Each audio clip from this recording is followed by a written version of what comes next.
Good morning. Welcome to the Job Growth, Energy, Affordability, Policy, and Finance Committee. Today is Friday, April 19th. No, 20th. Friday, April 20th. First order of business is approval of the minutes. Representative Dabney moves approval of the minutes dated March 18th. Is there any corrections, changes, or additions? Seeing none, all those in favor, please signify by saying aye. Aye. Opposed, say nay. Motion prevails. Next is dated the minutes approved from April 19th. Representative Howe moves approval of the minutes dated April 19th. Any corrections, changes, or additions? Seeing none, all those in favor, please signify by saying aye. Aye. Opposed, say nay. Motion prevails. The minutes are adopted. Before we get started, I just want to thank our pages and staff for the exceptional work this legislative session, running around and keeping us as organized as we can be. So thank you very much for your work this session. On behalf of all the members, we greatly appreciate your work. So members, what we're going to do now, the chair is going to move House File 4289, be recommended to pass and referred to the Committee on Ways and Means. In order to get that bill in front of us, I need to move the delete all amendment. This is the research summary that your research summary is conformed to the delete all amendment and the one that the amendments will work from. So this is to get the bill in the form I would like. All those in favor, please signify by saying aye. Aye. Opposed, say nay. Motion prevails. The delete all is now in front of us. Members, the first amendment we're going to take up here is the... Oh, Representative Newberger. Thank you, Mr. Chair. I'll be brief. I just wanted to take a minute to thank Chair Garofalo for allowing me to be part of this committee for the last 4 years and for the good work that we've done. I also did not get a chance to do this yesterday. I also want to reach out and say thank you to Chair Fabian. You guys, you're amazing. You really are. And I want to say thank you for that. I had two choices this morning as I was driving down the freeway. I could stop and huddle amendments with my caucus, or I could stop and get donuts. I got donuts. You made the best choice. I want to say thank you, and please eat these because I can't digest them all. Thanks, buddy. Appreciate it. All right. Thank you, Representative Newberger. And I do not have any amendments in here, so I'm not trying to donut anybody up.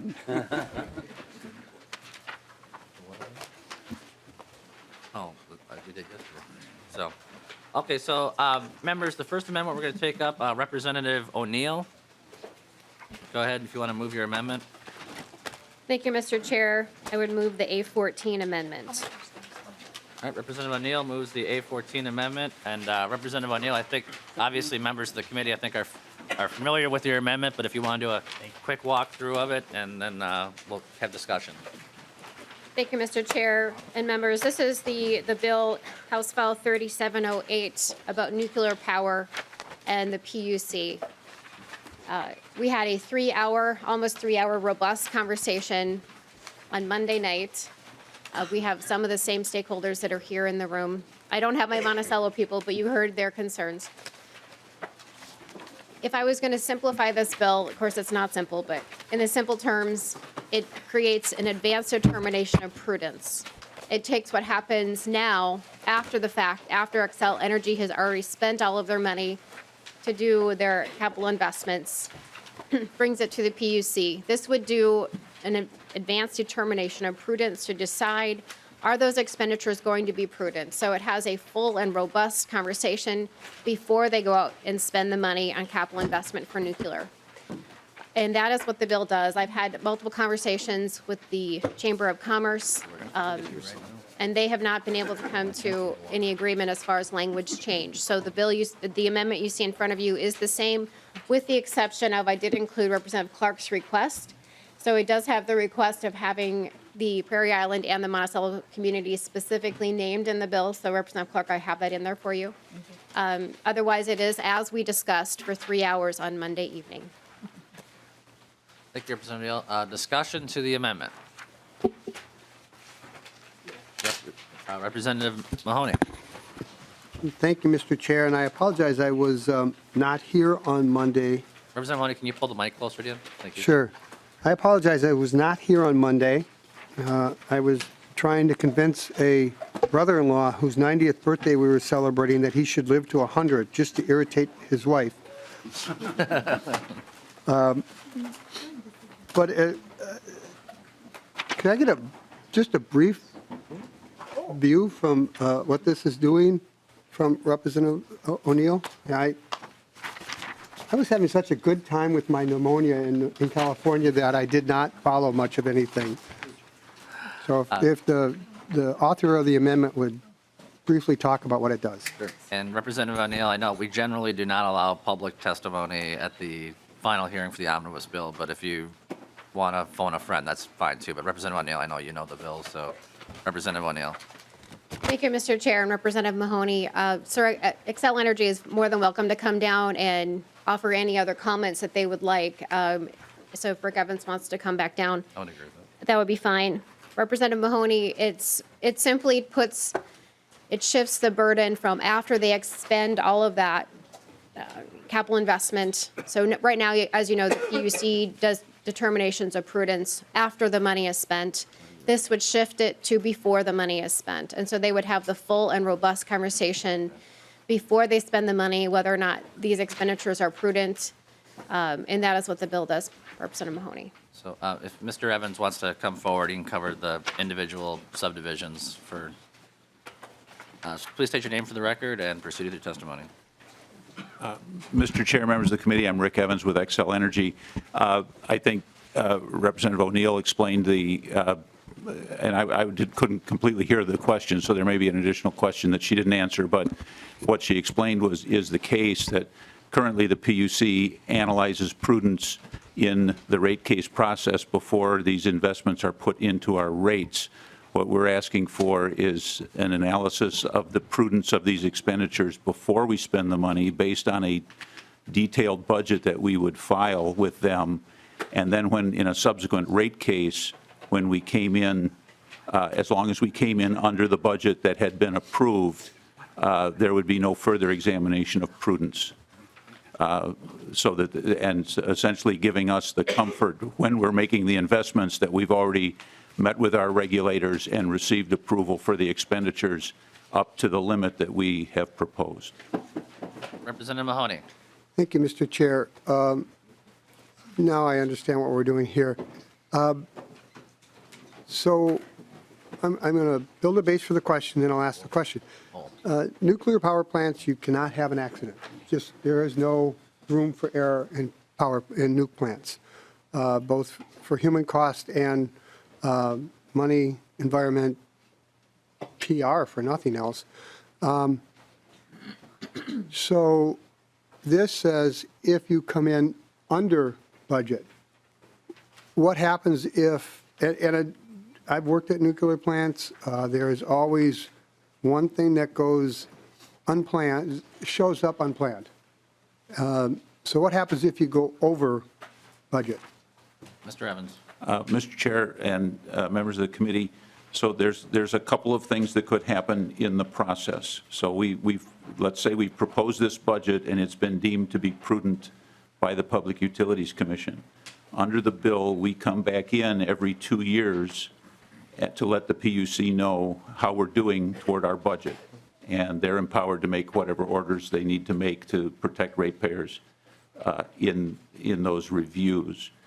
If we see prior to our next rate case that we are going to exceed our budget, we have the opportunity to come back in and say, we think we're going to go over our budget. But at that point, the PUC would have the same discretion to say yay or nay to any prudency for the additional amount. If we came to the rate case and presented spending in excess of the budget that we had proposed back in this new process that we're proposing, we would have to show, we would have to defend our budget or defend the excess to the PUC. We would at that point obviously be over the budget that we had proposed and present a fairly high burden of proving that was prudent. This is the same as what happened under the current case, except that in the current case, they wouldn't have the budget that we had presented before. And thank you. So any discussion? Thank you, Mr. Evans. That's it. So Representative Dabney, I don't want to because for obvious reasons, we did have an over 3-hour hearing on this. So I thought out of deference to Representative Mahoney. Understood. So, Is there any additional questions? Representative I still Taft? want in.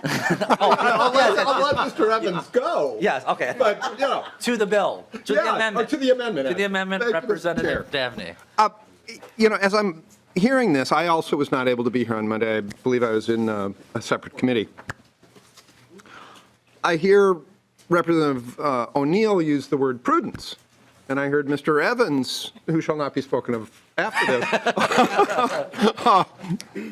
use the word prudence, and I think about the process where they expend costs without knowing whether the PUC is going to find all of those costs prudent. So there's a positive downward pressure on excess costs because you don't want to spend it if you're not going to get it back.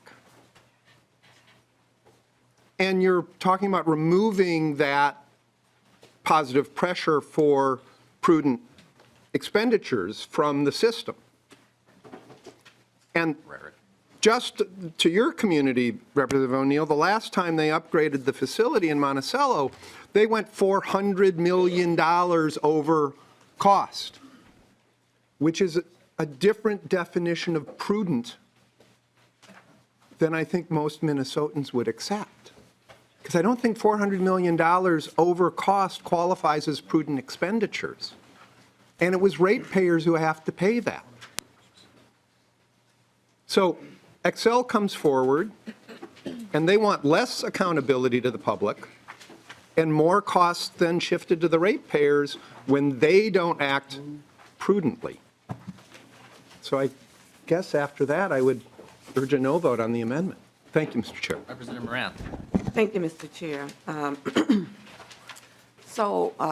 Representative O'Neill, I guess to the bill and to the amendment, which is meant to help Excel, meet the 85% carbon-free goals, which is great, right? We want that to happen. But it really only addressed really a small sliver of that vision, while ignoring a bigger part of that. And it's, thinking about this bill, it really doesn't do anything to guarantee that workers or the community are taken care of. We don't know. The bill doesn't even guarantee that the plant will stay open. And even after billions of investment, the plant could close early, leaving workers without jobs and the community without tax payments. Even like Excel pay raters had to pick up that tab, as Representative Dabney just talked about. That could happen. And so I'm just wondering, why does this need to happen in 2018? Why now? Representative O'Neill. Thank you, Mr. Chair and Representative Moran. First, I wanted to address just a little bit of what Representative Dabney said, and then I'm going to come back to Representative Moran. But I think that it's important for the entire committee to remember what was happening when Monticello was under its retooling. They went out, they had their IRP, so they went out for their integrated resource plan. They had a preliminary budget within that, what they thought that this, retooling, and they were going to increase their capacity, what they thought that was going to cost. Then Fukushima happened. Then the NRC stepped in and said, you must do X, Y, Z, and all the way to the moon. I mean, they had tremendous expenditure increases because of the Fukushima disaster. And yes, they did have cost overruns, but let me explain one thing, that if this bill passes, and if they had done their advanced determination of prudence, and they had come to an agreement through this robust process ahead of time, and then something like a Fukushima happened, and they had to do all of this additional work to comply with federal regulations, they would be on the hook to prove that they are now prudent for those expenditures. The burden would be shifted fully back to Xcel Energy to prove that these expenses were in fact prudent. There would be no guarantee that they would have any of that covered. Now, in the PUC's wisdom, they were found prudent in the rate case, but not in their, that they're also allowed a certain amount of profits. So that's also regulated. Xcel Energy's profits are also regulated.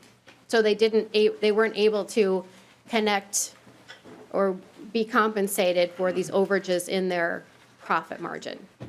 But yes, it went into the rate because it was completely and utterly outside of their control. It was outside of anything that could have been foreseen. That's what we're talking about when we're talking about Monticello. Now back to Representative Moran.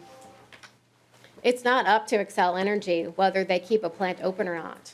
That's a regulatory decision.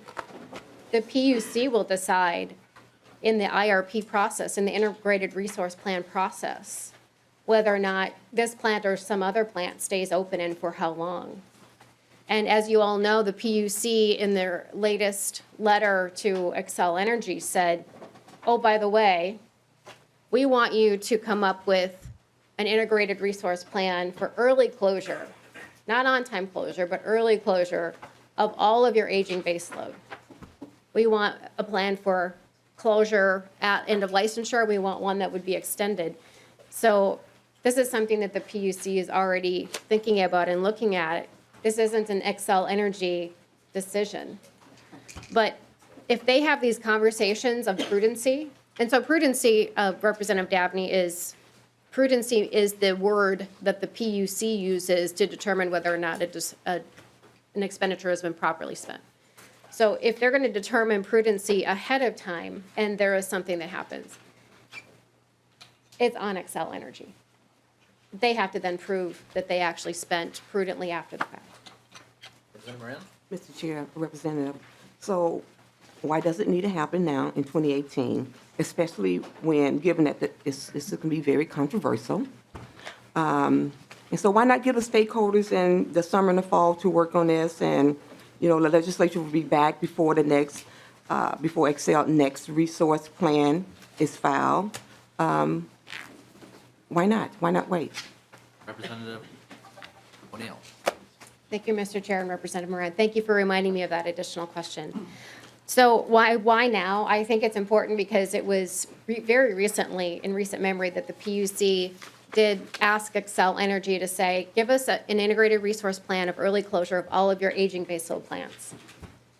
That kind of changes the dynamic. That's the PUC saying, all right, we need to really look seriously at costs. And so we are not only looking at this particular provision, Representative Moran, we are also looking at things like what Representative Calbar is doing and trying to reduce the cask fees going forward. Because as we found out yesterday, if you look at their entire investment, so all of their capital investment over the next 43 years of their reactor life. So if you take the 3 reactors and see how much life they have left, that's 43 years. And if you divide that back by what they sort of, you know, back of the napkin estimated what's going to cost for capital investment, it's somewhere between $32.5 and $27.9 million per reactor per year. And it's interesting to note that $32 million per year goes into the RDA. So that's an additional tax on ratepayers. So if we're concerned about the ratepayer, we should have a real and honest conversation about what Representative Calvar is doing with reducing the cask payments. So why now? It's because the PUC has said, hey, you know what? We need to look at possible early closure of all of these baseload plants by, you know, and by the way, as you duly noted, the nuclear power plants are carbon-free emissions. And if we're going to get to that 85% goal, then they need to be a part of the portfolio. Representative Moran, any follow-up? One last question, Mr. Chair. So Representative Neal, so if Minnesota Power or Otter Tail come to the legislature next year seeking an advanced determination of prudency for one of their projects, would you support it? Representative O'Neill. Thank you, Mr. Chair and Representative Moran. I haven't really thought about that. You know, this is so specific to the nuclear fleet because they are so close to the end of their licensure. You know, in utility terms, it's 12 years for Monticello, 15 and 16 for Prairie Island. It would be a conversation I'd be willing to have. I haven't thought about that before, so I really can't give you an honest answer. I haven't thought about it. Representative Rarick. Thank you, Mr. Chair. I guess I would like to speak a little bit to the what Representative Dabney brought up and maybe put a little different twist to it. We heard, you know, it is important that there are not any accidents ever at a nuclear plant. And so do we really, really want to put a lot of pressure on them to keep the costs way down? I think it is better to say, let's look ahead, let's see what the potential costs are to protect this plant, and say, yes, this will be a prudent cost so that you do it, rather than them saying, I'm not sure if we really should do this, and then you have an accident because they did not. So I think, Representative Moran, your question, I would absolutely be in favor of this for all. I mean, this is what we do in all of construction. You look at what the costs are going to be before you undertake the construction, and you determine, do we want to do it all? Or maybe the cost comes in lower, we can do more. Maybe it was in too high, we got to scale back. I mean, that's what you do. I think looking at this before you expend the money just absolutely makes sense. And I would be more than happy to do this for all cases for our energy people, because I think that's how you spend your money the wisest, when you're looking at it before you spend rather than after. Representative Vogel. Thank you, Mr. Chair. I like so many things about this bill because I really believe that we need base load power in our plans in the future. And we've got 2 power plants right now that are doing that, and they're doing a good job of it. So I like the idea of base load. I certainly like the idea of strategic, because these aren't little things that are being done. We're talking billion or better dollars here. So to look a little farther out and have a little more assurance if shareholders are going to make that investment makes complete sense to me. And I like the safeguards in the amendment relative to changes going forward, because if indeed there are cost overruns, it basically goes back into the process and has to be proved out that it made sense. I still, though, have a concern with the initial proposal that's going to be drawn up, because I don't see any objective controls in this bill that are going to keep the proposal down in cost. If I'm, as a business person, looking at these rules, my instincts would be to make sure that the project was as large as possible to give me a little wiggle room in case it doesn't work. And I don't begrudge the power company from doing that. But by the same token, my feeling has been, as I said the other night, is that we need some controls in here relative to that initial proposal. And the only thing that's really doing that right now is the PUC, and I'm not suggesting they won't do a good job, but there's so many dynamics going on here and so many different things happening that that's the issue that I have with the amendment or with the bill, is that we really don't have a way of controlling that initial proposal. And I'm certainly open to any discussion on that, but I don't know where that comes from. And again, I'm not suggesting that there's anything wrong going on. It's just a conflict between the entity that would be putting together the proposal and the customers who are going to pay for it. Mr. Chair, may I speak to that point, please? Representative O'Neill. Thank you, Mr. Chair. Thank you, Representative Vogel. I just wanted to point out an inaccuracy in what you had just said, and I appreciate your candor. It's not just the PUC. It is a full public input. So the Minnesota Chamber, the big power consumers, they are all at the table looking at those numbers as they are right now after the fact. And so there is tremendous public input in this entire process of the advanced determination of prudence. So it's not just the PUC's burden. It is a tremendously robust process. It is now. It would be, if this changed, it just would be done before they spend it instead of after.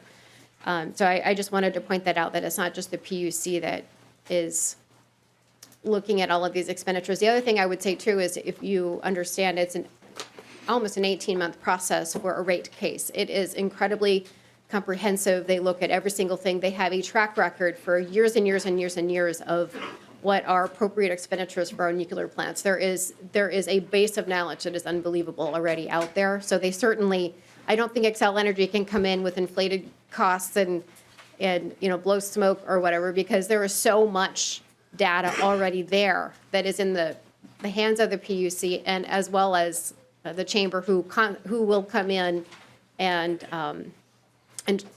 go back and forth in this whole process and have public input. So it is a very robust process. It is a very long process. There is an incredible amount of data that's already there to look at, are these expenditures prudent or not? Thank you, Mr. Chair. Yep, Representative, and I think Representative O'Neill, if there's future rebuttals you wish to offer, we'll just wait for the closing statement. Okay, so Representative Baker. Thank you, Mr. Chair. I guess I was, two comments, maybe one, just because of the absence of Representative Mahoney and Davney before, I wanted to know if, Mr. Chair, you would allow the chamber to have that very short comment on the other side, only because it reflects, I think, a good other side of that, and then I would have a comment after that. But if you don't want to do that, that's fine. I just wanted to throw that out there because I felt it was a good part of our great conversation we had on Monday. Well, two things, Representative Baker. I don't think I'm going to because, number one, the chamber did actually testify yesterday at the hearing. And second of all, knowing those who are opposed to this, I know they've done a great job reaching out to every member, telling them what they feel about this already. And if they haven't, then I'm sorry. And that's fine. So, And first of all, Representative Vogel, were you done with your questions? I didn't mean to leave you early, or did you have another question or a comment? Just short, yes. Yeah, so Representative Baker, apparently I cut off Representative Vogel and didn't realize it. So Representative Vogel. And I sat in a higher chair, so I'd be recognizable. And Mr. Chair, just a comment relative to that, and I'm not trying to minimize the approval process here. What I'm looking at is a company that basically the shareholders are paid relative to the asset base that they have in their control. And to me, it just leads to somewhat of an inherent conflict there. And I brought this up when we heard the bill and just wanted to explain that again, that I like this bill. It's just that I continue to have those reservations relative to the conflicting interests and how it eventually will play out. So, Representative Baker. thank you. I think, again, I want to maybe circle back to Representative Rarick's comments, too, and maybe how Representative O'Neill didn't know how to respond to that question. What if the other investor-owned utilities did this more in advance, prudent question? And I think I would really have kind of a problem with that. Because I think in that industry, we know baseload coal, probably more predictable, we've got more history with that. Where I saw this a little differently with nuclear is because there has been some global issues that have come up that have made us recognize this a little differently.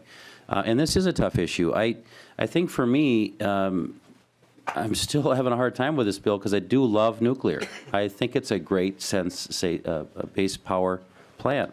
I want to see the plan continue to its license fully if it can, and maybe even beyond that.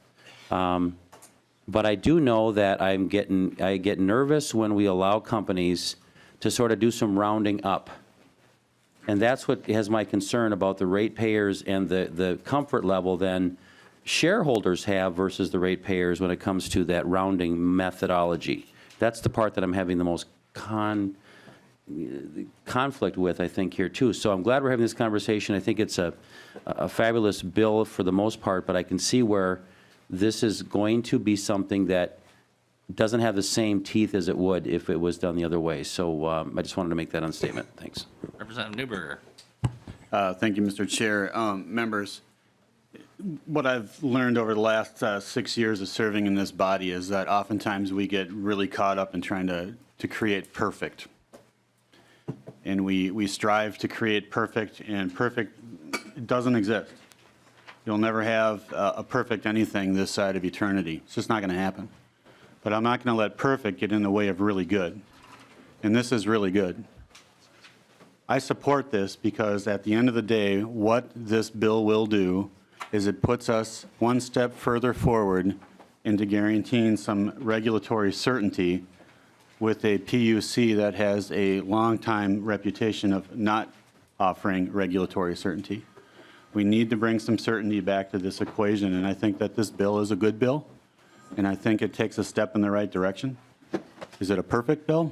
No, but it's a good one, and it moves the ball in the direction that we need to go. So thank you, Representative O'Neill, for bringing this forward. Representative Anderson. Thank you, Mr. Chair.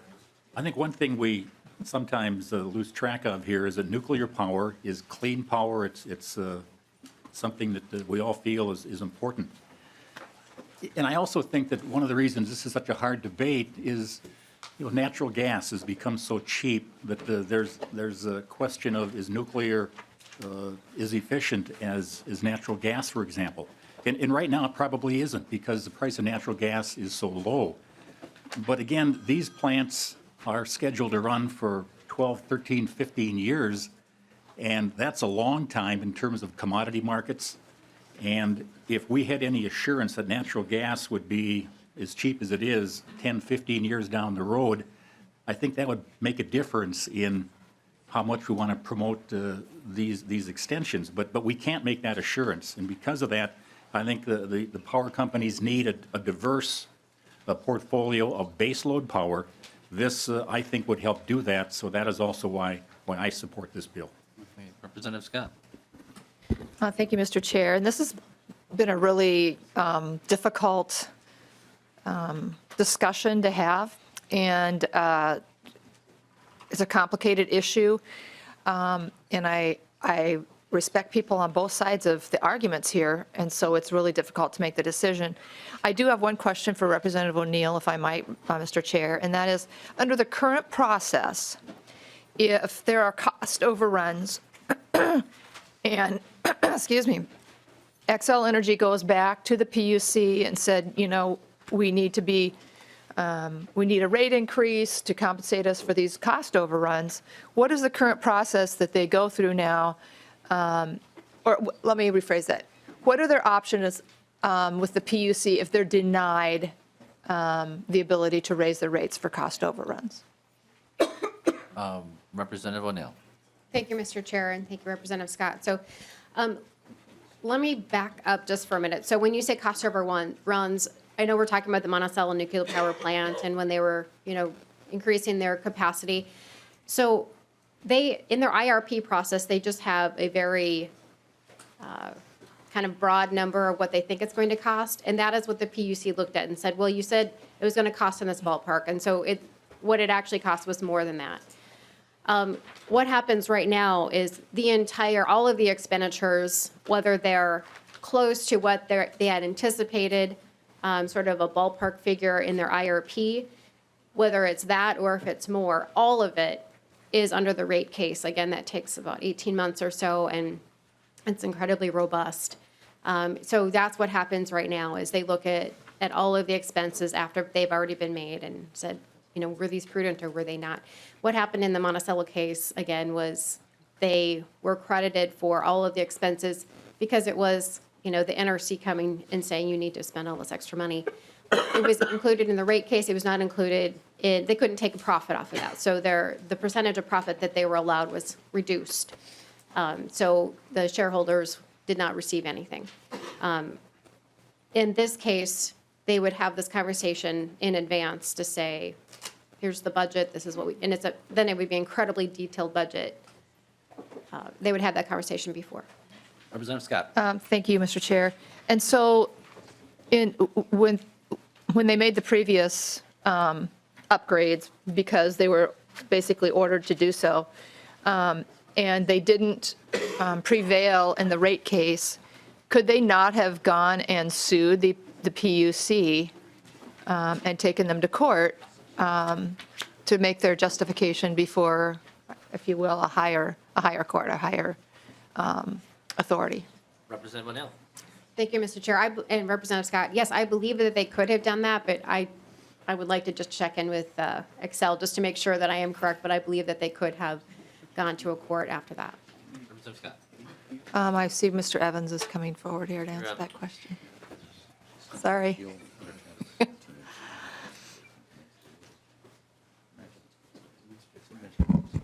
Very briefly, Mr. Chair, members of the committee, we do have appeal to findings by the Public Utilities Commission. I certainly am not aware of it ever happening, but there is in the statutes an ability to appeal their decision. Thank you. Representative Thank Scott. you. And I guess I feel like there's a way for them to address issues like this already, I guess, in current statute. And so I feel like this bill puts the legislature in a really tough spot when there's already something in statute that gives them at least the prospect of a remedy. So that's one of my concerns with the bill. Thank you, Mr. Chair. Any additional discussion? Representative O'Neill, any closing comments before we vote? Yes, thank you, Mr. Chair. I just gave a little more thought to what Representative Moran had said, and why now it's important too is we do have the IRP, so the Integrated Resource Plan is due in February of 2019. And so, a lot of things are factored into that. And this would be one thing that would help, you had asked about the nuclear plant staying open and the job staying there. This would be one thing that would help them to have more surety moving forward. It would help to keep the nuclear plants open and functioning. And I think it's really important to have a diverse portfolio. I know that there were a couple comments about how important that is, that, we don't have any assurity of what gas is going to be, and we just don't have those assurities either. It's important to have a diverse portfolio, and this would be a great step forward to assure that they can get to their 85% of carbon reduction moving forward. So I appreciate the robust discussion, and thank you, Mr. Chair. With that, Mr. Chair. Representative Dabney. Given the interesting comments and apparent support and concern bipartisanly, I think it'd be interesting to have a roll call on this. Roll call has been requested. Thank you. Seeing the clerk will take the roll. Chair Garofalo, Pass. Representative Newberger. Aye. Representative Mahoney. Aye. Representative Clark. No. Representative Wagenius. Yes. Representative Anderson. Yes. Representative Barr. Yes. Representative Baker. No. Representative Dabney. No. Representative Fabian. No. Representative Howe. Aye. Representative Lehman. Aye. Representative McQuaid. Representative Metza. Pass. Representative Moran. No. Representative Munson. Aye. Representative New. Aye. Representative O'Neill.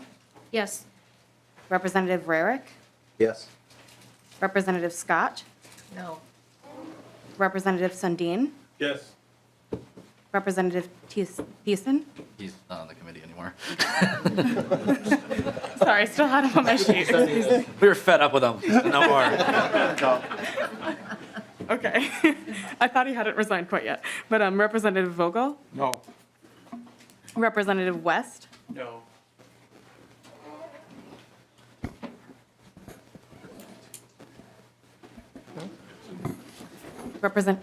Chair Garofalo. Pass. Representative Metza. Pass.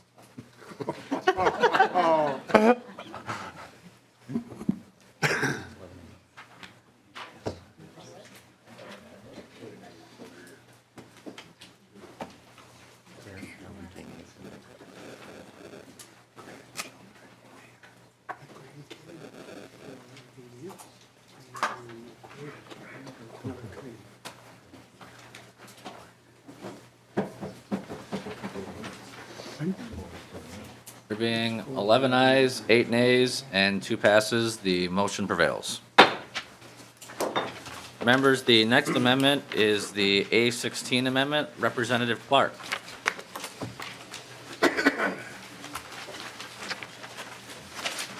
Thank you, Mr. Chairman. I have a document if we could have passed out as well. Yep. Could I have the pages passed out, please?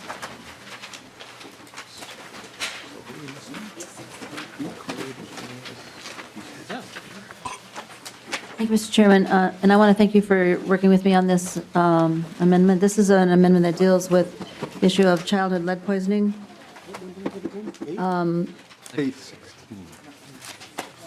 It's what's left of an original bill that actually did not have a hearing in this committee, but deals with helping us assess what the situation is with the children who are exposed to toxic lead in their housing. And let me just point out as you get this document that I'm passing out, this is a very serious issue. Childhood lead poisoning is a toddler's disease.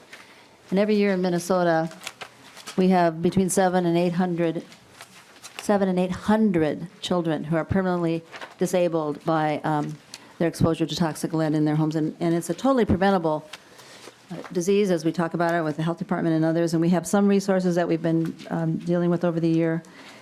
I've worked with the Landlords Association, the Minnesota Multi-Housing Agency, to come up with a language here, and I've worked with the advocates who have brought this bill to me and to some of you. And what we have is a bill that says that we will invest $380,000, which is, thank you, Mr. Chairman, what was left on the bottom line. I really appreciate your help with that. And to actually help both tenants and landlords find out if there's toxic lead in their homes. They'll be testing the paint, the water, and the soil. And as some of you know, this is a situation when we had lead allowed in our gasoline and in our paint until 1978. And as I pointed out, this is really a ongoing and very serious problem. The document that you should have now, maybe before you, does point out that I guess it was 826 children in Minnesota in 2016 were lead poisoned, and we don't really have a universal testing that's required, but we can allow our property owners and our tenants to use the resources that we're providing here. One of the things to know is that in preventing this poisoning of our children, we're going to save at least $100,000 per year. That's what is estimated the cost is in special education and healthcare costs and so on. So it's a really good investment. And Mr. Chairman, I don't know if there's any questions that people might have, but this is a situation that we have all across our whole state. And what the Minnesota Multi-Housing Association asked me to do with this bill is to target it. So it's targeted based on area median income.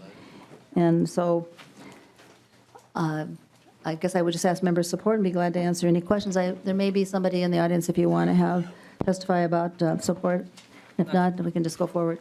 Thank you, Representative Clark. And I do want to say thank you for working with me and thank you for working with stakeholders on this. There is no pro-lead constituency. No one wants this out in their system. It's a matter of how we resolve it. But that money was left on the bottom line for you to design a program, and you did do that. So I would urge members that we vote in favor of and adopt the A16 amendment.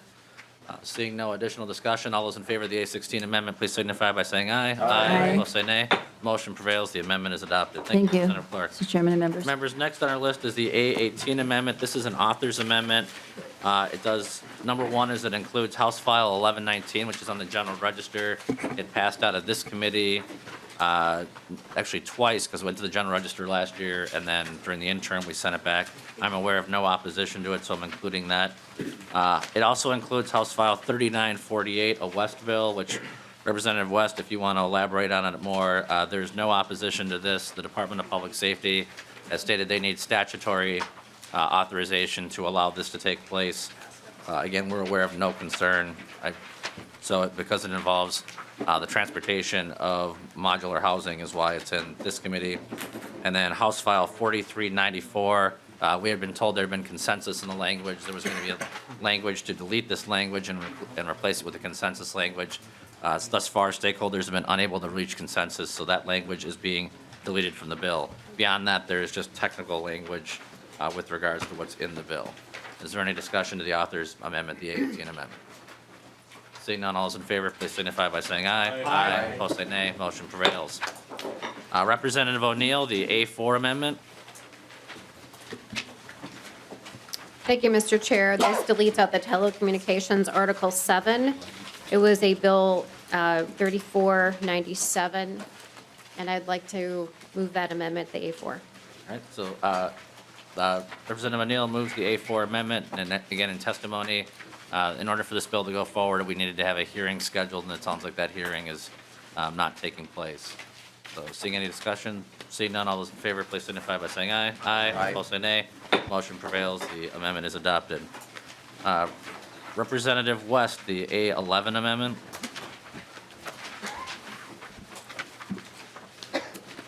Thank you, Mr. Chair. The A11 amendment conforms to some Senate language that they inserted into the manufactured trust provisions, and they're agreed on by all parties. All right, so this is consensus language with no opposition. Is there any discussion to the A11 amendment? Seeing none, all those in favor, please signify by saying aye. Aye. Opposed, say nay. Motion prevails. The amendment is adopted. That one's done. Representative Metza, you offering the A15 amendment? Does it have the support of the chair, Mr. Chair? It does not at this time. Oh, did you pull it already? You did, okay. I'm sorry, I got old notes here. Representative Fabian, the A19, so again, Metza does not offer the A15 amendment. I was using old notes, so sorry. Representative Fabian, the A19 amendment. Thank you, Mr. Chair. The A19 is relative to the discussion that we had about some of the wind. The Municipal Utilities Association and some others contacted me and asked me for this amendment to bring it forward, simply clarifying that in order to be able to put more power into a system, you need to make an agreement. And this is just simply going to make sure that the current agreements are adhered to. And if you want to produce more and sell more, you have to have a new agreement.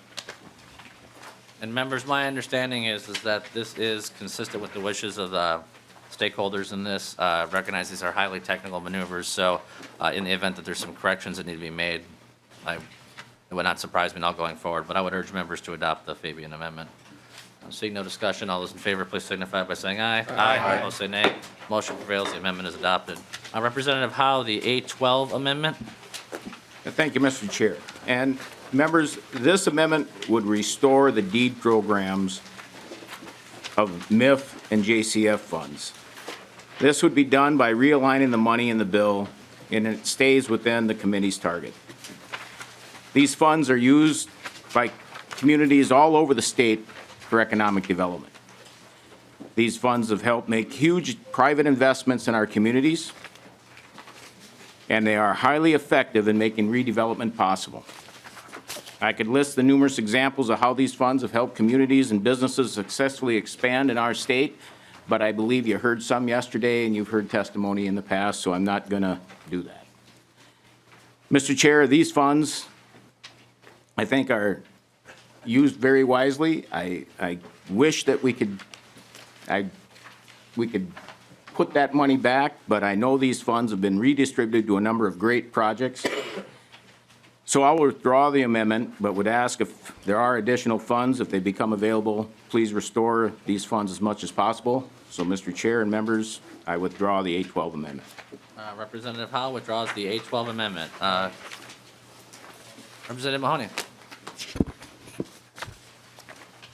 Thank you, Mr. Chair. And Representative Howell, I agree with the principle of your amendment, and I am grateful that you withdrew it because it really cut to the quill a number of really good projects. But the principle that the MIF and Job Creation Fund are being rated and degraded as the years go on is we don't do much for economic development in this state. We are in the back of the pack on terms of trying to develop better businesses in the state as compared to Iowa and Nebraska, Wisconsin, Texas, I can name them all. And we should have figured ways to increase this and help the state and expand what MIF and job creation does. Multiple states do investment in R&D. We don't. Multiple states do not have a $1 million limit. We do. And as the reports that this week came out on the job numbers, we are, I want to say that our job growth has slowed to about half of what the nation is. The good piece to that is that we grew so fast before, while the rest of the nation lag behind us. This is a committee that should be looking forward in economic development, not sitting on its laurels. And I have a serious complaint to the chair about turning this into an energy committee and not into a jobs committee. I won't go down that path any farther than that. But Representative Howe, I appreciate your effort, and I think that it's incumbent upon your party, your speaker, to find more money to restore the dollars to the job creation and the MIF funds. And we should really have a robust, seeing so that's such a great word we're using today, discussion about where we want economic development to go in this state, rather than to stay silent on it. Thank you. So members, we're on to the next amendment now. Representative Howe, this is the A18-803 amendment. Representative Howe. Thank you, Mr. Chair and members. This is a bill we heard earlier in this committee regarding barns that are being used for weddings. In response to the Thumper Pond building collapse in Fergus Falls last year, we passed a bill requiring those types of buildings to get a building permit from Construction Codes and Licensing Division when they're built in areas that have no local building code enforcement. What this amendment does is it requires those buildings that were historically used for farming and now going to be used for weddings or similar events to get a fire marshal inspection. I've worked with the Hospitality Association, the State Fire Marshal's Office, to limit the scope and to try to minimize the impact to, I didn't want to include the Chi-Chi's restaurant and that type of thing, so I tried to really narrow the scope and go after the agricultural buildings that are being repurposed. So in that event, what has to happen is it has to have an occupancy over 100 people. He's got to get out more. It has to allow alcohol. It's not a lodging house, hospital, hotel, nursing home, school, place of worship, or a Legion or a VFW. So I tried to find a way to narrow this, and the other thing, if you're just going to have one event a year, doesn't apply there also. So it allows that if somebody wants to have one big bash in their barn or in their hog barn or their cow barn, that's an approved event. You don't have to get an inspection by the state fire marshal. So last year, I told the story where I attended a wedding, and it was a brand new building. I walked in there, and it wasn't what I seen that was the issue. It's what I didn't see that was the problem. The exit doors had no panic hardware. There was no fire alarm system, no smoke detection systems, no fire extinguishers, no exit signs, no emergency lights. When my wife and I went in there, we sat right next to the door because I wanted to make sure we were getting out. Ag buildings, when they're built, they don't require a building permit no matter where they're built. They're not constructed as normal assembly type occupancies are built. They're normally used for storing equipment or animals, not people. So the chance of loss of life is pretty minimal. The structural elements are not engineered. They take into no account for snow load or wind load. The snowstorm last week took down 2 barns that I know of in Wisconsin. If they were full of people, it would have been a big news flash. I think most of us would agree that if a barn is being remodeled and repurposed into a business, people that go there should have a reasonable expectation of a minimum level of life safety. This amendment would bring those buildings, require those buildings to get an inspection by the state fire marshal to maintain or require a minimum level of life safety standard to prevent the loss of life due to fire or collapse in what should be a joyous event. I've worked with the Hospitality Association and the state fire marshal to try and narrow this scope as much as possible. I'm still open to, if this amendment goes on, to to do a floor amendment or an amendment at the Ways and Means to narrow the scope and bring in to make it more acceptable, but, Mr. Chair, that's the amendment. Any discussion to the amendment? Representative Munson?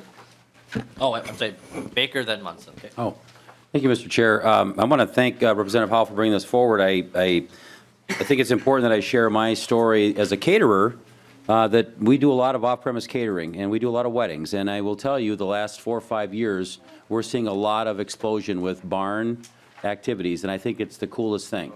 What has alarmed me, though, as a caterer, is when I am going into barns or locations that are not fit for this, and then when I hear and see people that thought it was such a great idea and they don't use this barn really for much of anything, they spent a lot of time cleaning it out and getting it ready, they want to put a sign out at the end of the driveway saying, you know, barn for rent. So it covers the multiple use that you're trying to get to, Representative Howe. And for my staff, during that event that was there at the one time we did it had to be 100 degrees in that upper level of the loft.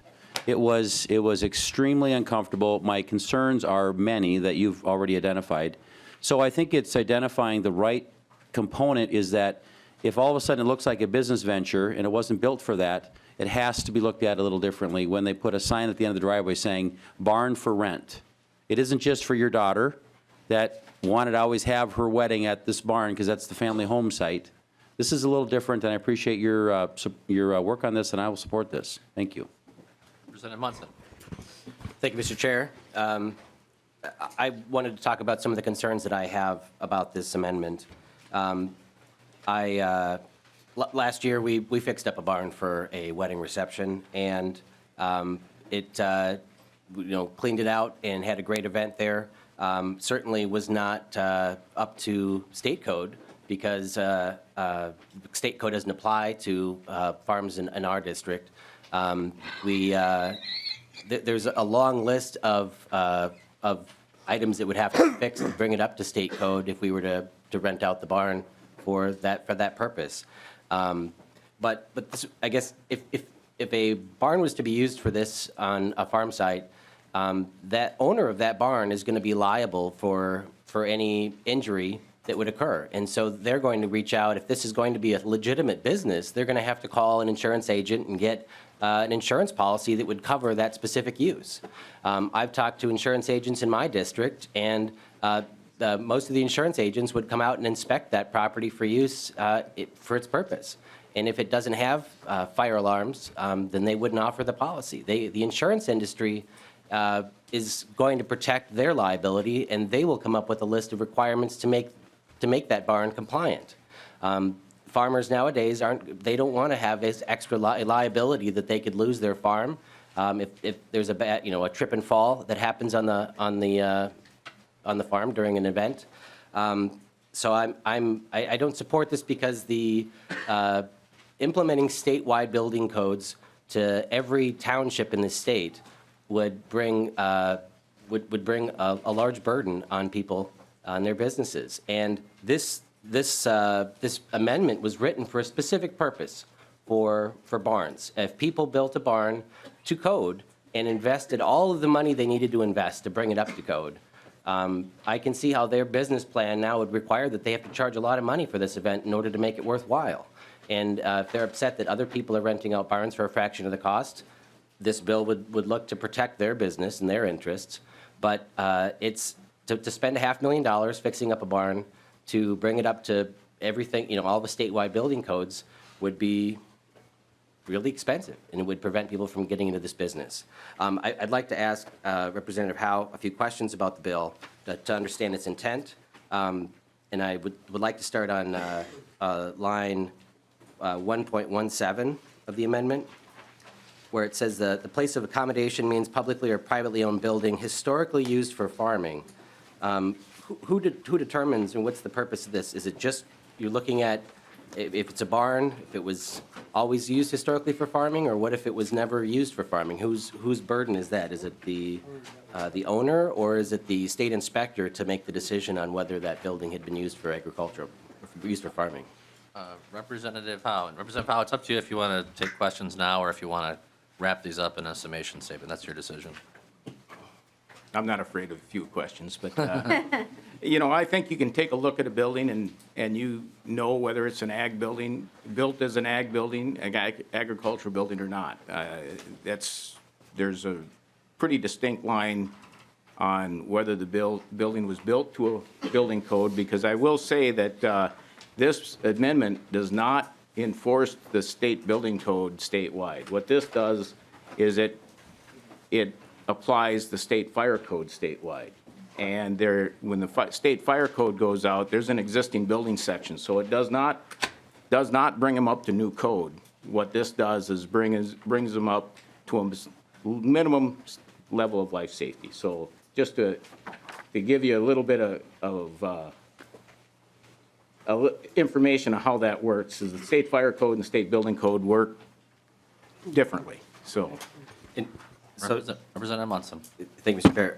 So just to clarify on the fire code, it's not just about putting a smoke detector and a fire extinguisher. This is about emergency lighting and commercial doors that would open out and that such. Is that correct? Representative Howe. Definitely. Means of egress, emergency lighting, depending upon the occupant load would all, and this, if they're over 100, it would drive all those emergency lighting, exit signs. I don't know about a fire alarm system. I'd have to have a plan and look up exactly what all would be required as far as a fire alarm system. But it would at least drive in the minimum things that would get people out in an emergency. Representative Munson. And would that also apply to having buildings sprinkled, installing sprinklers? Representative Howe. Not an architect. I am a building official. I'd have to open up it depends on the plan. I'd have to take a plan and look at it. But depending upon it could require that. As it's an existing building, it just kind of depends on what all is in there and how that's all done. But it may require sprinklers, but not all of them would have to be sprinkled. There's different levels that would drive that issue. Representative Munson. And I noticed that schools are called out in line 121, but it sounds like that's only if it's being used as a school. If somebody, in my district, there's several small towns that had old schools that people had purchased for renovating into different purposes, and these towns are small enough that they have not implemented statewide building codes. If someone were to hold an event in an old school, would it also require that they bring that up to state fire code as well? Representative Howe. Well, Representative Munson, I know that certain people call kids animals, but I don't believe they actually qualify as a per unit in the ag business. So no, they'd be out. Okay, thank you. Representative Munson. And to that point, on line 1.19, it says that if these buildings would have to be designed for occupancy by 100 or more people. If it was designed as a barn, it would be designed for holding livestock and not people. So wouldn't barns be exempt under this? Mr. Howe. Representative Howe. Thank you, Mr. Chair. Well, in that respect, when you, in this terminology, when you design your new occupancy from a barn to a place of a public accommodation, that's when you're saying it's designed for an occupant load of more than 100. So if half of the building is kitchen and half of it is storage and the occupant load is less than 100, that's where the design comes in. So okay, that's the difference in that terminology. And it's a follow-up question to when you mentioned storage. On line 1.18, it says that the building has to be principally used for wedding receptions or similar social events. If my barn, if I was to use my barn to store RVs for 7 months out of the year, or in this case, 9 months out of the year, since our winter's going so long, wouldn't then the principal use of my barn be for storing RVs if I'm storing it for 9 months out of the year and I hold weddings for 3 months out of the year? Representative Howe. I would say your principal use is multi-use. That's where I would deem that if you're going to use it for both purposes, I'd probably claim it's probably a multi-use facility. So that would be one of those, that'd be a good question. But it depends on how you design it. And if you're going to design the building to do both, then I would say its principal use is multi-use, and it would probably fall under this. So it's, but that's a good question. Representative Munson. I'm obviously, I have reservations about this, and I'm going to be voting no, but I think that it's a slippery slope to start with just this very narrow place.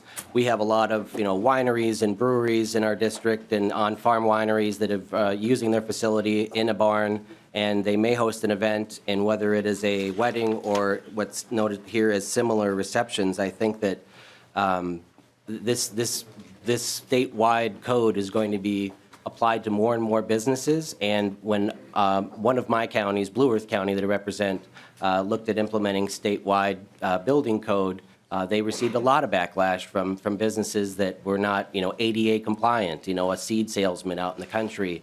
Now, I mean, there's a lot of building codes that don't apply to people that live in the country or in towns smaller than 2,500 people. And this, to me, is an expansion of government that I cannot support, so I'm going to be voting no on the bill. Thank you for answering the questions. Representative Newberger, then Mahoney. Representative Newberger. Thank you, Mr. Chair. Thank you, Representative Howell, for bringing this forward. I do support this. One of the principal aims of government is to protect its people. And I like the way that this bill targets people that are simply trying to use this as a business, not as the private use, as you had talked about, that those folks would be exempt. Now, I have 19 townships. I have a district that's full of barns. And if anyone's ever seen a barn fire, people know that once a barn starts to burn, it goes hot, it goes fast, and it's usually over before you know it. If this was a barn, this room right here, I did a quick count. We got about 80 people. We got 4 exits. If we locked 3 of them, and this was a barn, and this thing started on fire, and half the people in this room had been enjoying themselves with cocktails, how many would make it out that door if this thing started on fire? I hate the guess. So my point being, Representative Howe, is thank you for bringing this forward, because God forbid somebody starts renting their barn out this summer, and there's a fire, and people that are just having a good time end up being killed. The outcry is going to be, what the hell? You guys heard this. You guys heard this bill. You had a chance to do something about it, and you chose not to. So I will be voting yes. Does it need some work? Yeah, it does. But I'm glad we're moving forward on it. Thank you. Representative Mahoney. Thank you, Mr. Chair, and I too will be voting yes on this. This is a relatively narrowly crafted bill. And I too, was it last summer, was in a barn, and I kind of chuckled when the author of the amendment talked about sitting next to the door. I too sat next to the door for that particular reason. This is designed, this narrowly crafted amendment is a good idea. If you're going to have a business of renting out an accommodation space for 100 people or more, you're making a living at it, and you should be subject to the fair requirements that every other business is set to. So I think this is a good amendment, and I hope it goes on. Representative Fabian.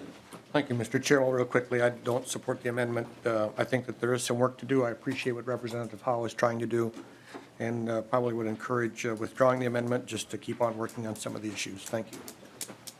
Representative Munson.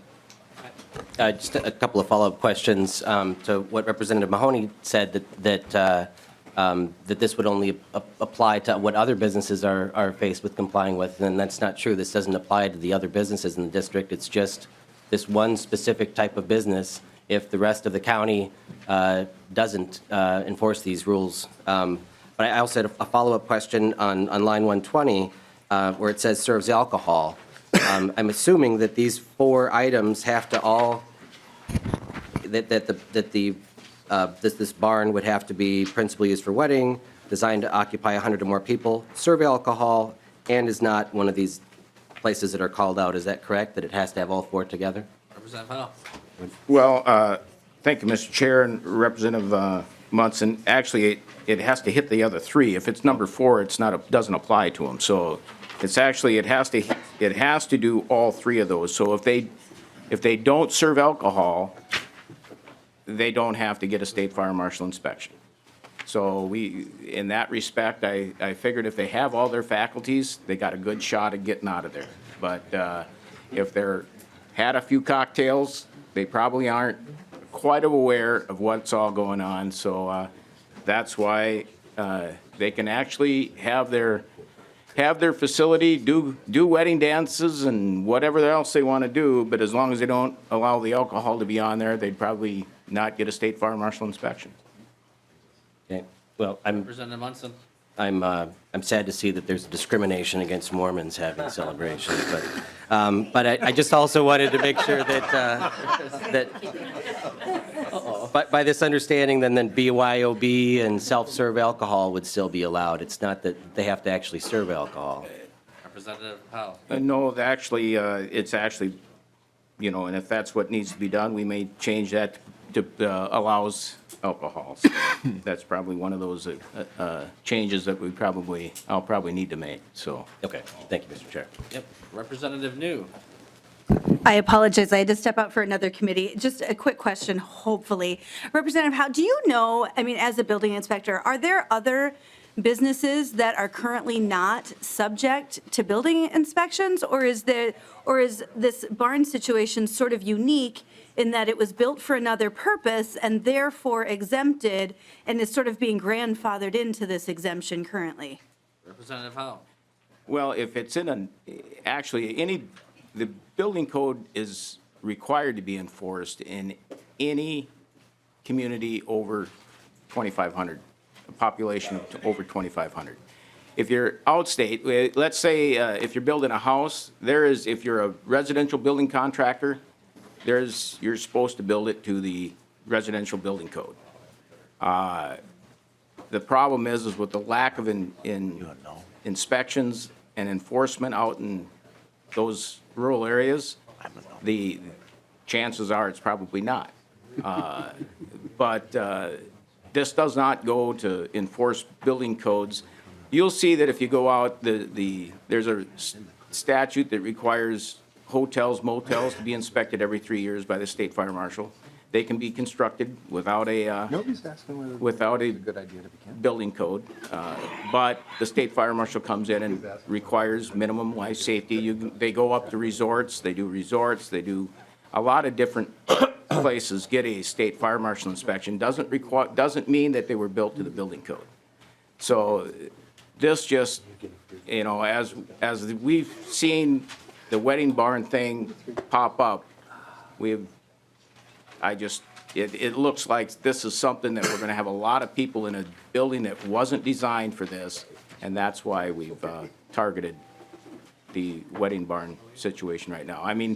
It's when you heard the testimony from the folks that have gone out and looked at these things, they actually, some of them prohibit certain songs from being played by the musicians or the DJs because when people start to dance on the floor, it actually moves the floor enough that they have issues and concerns with the structural integrity. So that's why we need to go out and take a look at it. Representative New. Thank you. I appreciate that clarification. I'll be honest, I'm torn on this bill because I see the safety concerns for sure. I'm also a little concerned that perhaps we are regulating them then in a way that other facilities will not be regulated. So I'm torn, to be honest. Representative Anderson. Thanks, Mr. Chair. Quickly, I had some concerns also, but again, it's a safety issue, and I like the addition that if I want to have a barn dance once a year, that there's the exception for that. So I too support the bill. Any additional discussion? Seeing none, Representative Howe renews his motion to have House on the amendment to pass. All those in favor, please signify by saying aye. Aye. Opposed, say nay.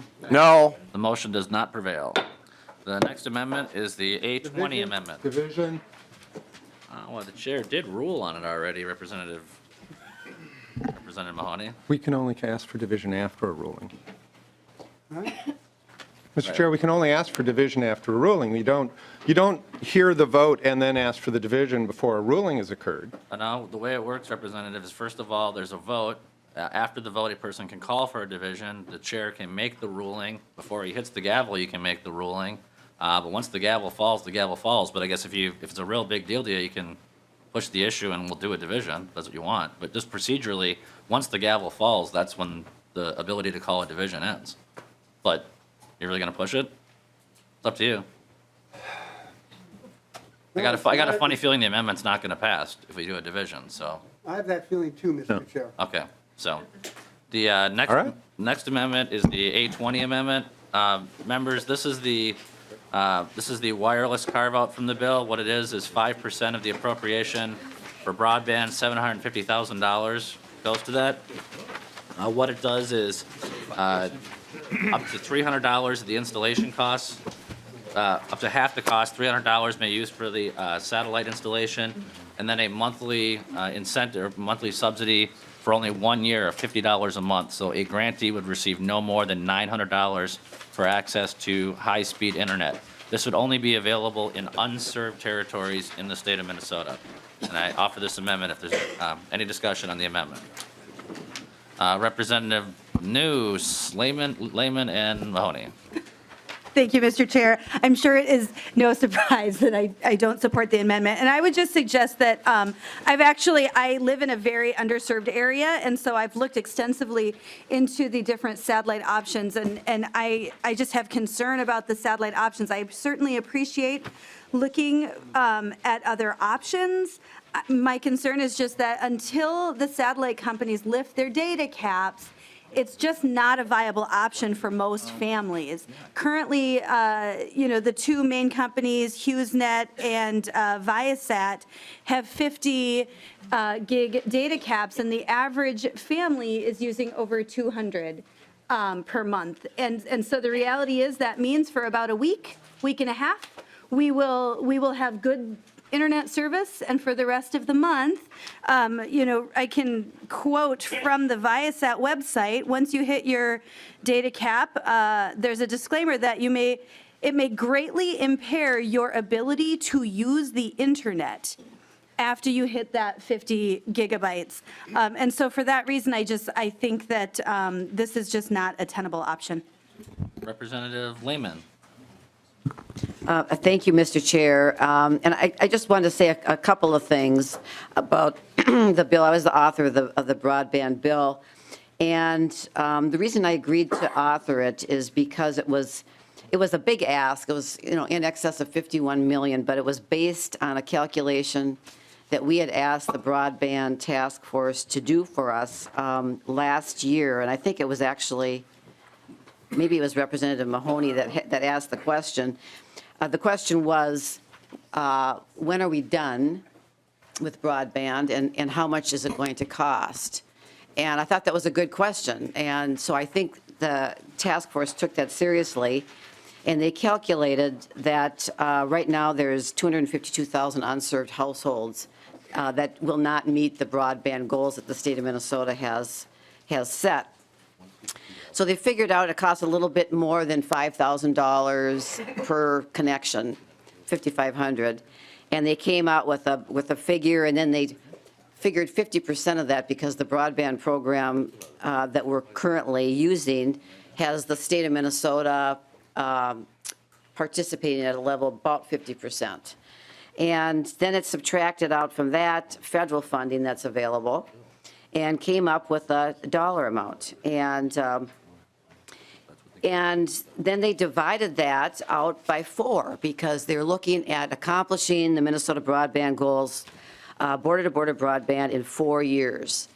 But to accomplish that, they came up with a figure, of $71,482,000 per biennium. So if they received $71 million per biennium in 4 years, they are saying we would meet our broadband goals. And last year, in this biennium, we were able to come up with $20 million. So you subtract $20 million from $71 million, you get $51 million, and that was the ask this year in the broadband goal. We purposely did not include any policy changes We know that we'd like to look at some of those, but we did not include it in the bill because we just wanted to reach the goal. And so we kept it to a funding bill only. And I'm really pleased we had broad bipartisan support, no problem in getting people to sign on to the bill. It, looks like we're not going to get 51 million, we're going to get 15 million. And, but we're really pleased because that's frankly all the general fund money this committee had, and we got all of it. So we're pleased with that, but I also just want to commend the chair for pushing the envelope and pushing the thinking. He's a techie, and I like pilot projects, and we had talked about doing a pilot in northeastern Minnesota, and I would have enjoyed doing that because, as Representative New says, it doesn't work, and at least we could have data to show that it's not quite there yet. I think they're going to be putting, as I talked to the satellite people, it's a lot of money to send, like $1 billion to send a satellite up, but they will be continuing to produce new technology and improve the satellite technology, and I hope that someday it really does work. Right now it doesn't. And I would like to, I'm going to vote against your amendment, Mr. Chair. I like pilot projects, and I enjoyed the opportunity to think about doing something in northeastern Minnesota, but I want to keep the eye on the ball, and that is to get to meet our goals and connect all of Minnesota with fiber. Thank you. Representative Mahoney. Thank you, Mr. Chair. Most people, when they are presenting an amendment, can kind of talk to what they're trying to accomplish and how they're going to relay that back to the committee that has jurisdiction. This is a very simple amendment, $750,000 or a couple of years, but I don't know what the end results will be from your amendment. I don't know how I would know whether these satellite users would live up to what Representative New was talking about. They're having trouble with their data limits, or they're not. We don't know, and I think one or two of the members have spoken about the idea of reception. So we wouldn't know whether that particular, and I don't know how many people this would serve. So my question, whether they had reception or had problems with trees, barns, whether they're fire code safety or not, or clouds. So it may or may not be a good idea. My question would be, how do we know what this $750,000 buys? Did it do a good job? Did it prove something right or prove something wrong? Your amendment is what it is, but I think it misses something when you don't put some way of accounting for whether it's a good idea or bad idea. So I'm likely to vote against this amendment, Mr. Chair. Thank you, Representative Mahoney, and I'll address your concerns in my closing comments with the idea. Representative Baker, then Metzo. Thank you, Mr. Chair. I guess I had a question for the author, and you want to wait for that, but maybe my question would be, as we've worked on broadband for a number of years here, and I think we've been trying to maximize our investments with matching dollars, I'm wondering how these satellite companies are going to be part of that matching program. If you're saving that to your closing comments, but I would like to kind of understand the differences here is that, as I see it, the satellite is already deployed. It's ready to go, and I think in some areas it might be a good option. I like to keep our options open with technology, so I support that concept. But for matching dollars and how they will step in and help reach more people with their investments is what we've been thinking of anyway in the broadband policy. Help me understand the matching, if you wouldn't mind, Mr. Chair. Sure, Representative Baker, and why don't I'll address that in my closing comments as Okay. well. Again, I think, thank you. I think, again, I don't support it because I don't understand the matching part of it. But also, as I see part of the bill here, 3.29 in the section, 50% of the total cost of satellite broadband equipment installed would be used for this too. Most installations in satellite are free already. It's part of the incentive of getting satellite, and so I think a lot of the incentives to sign up are already paid for. The equipment is already there. I think part of broadband is deploying, whether it's wireless, whether it's fiber, other ideas, but I don't see where this investment from the state then needs to be made in this component. And because, again, along with Senator Lehman or Representative Lehman's comments about 15 million, it's tight, but I'm happy with that. I don't want to trim any more out of that if I don't think it's going to deploy more better quality that's there. So with that, I will not be supporting the amendment. Representative Metzen.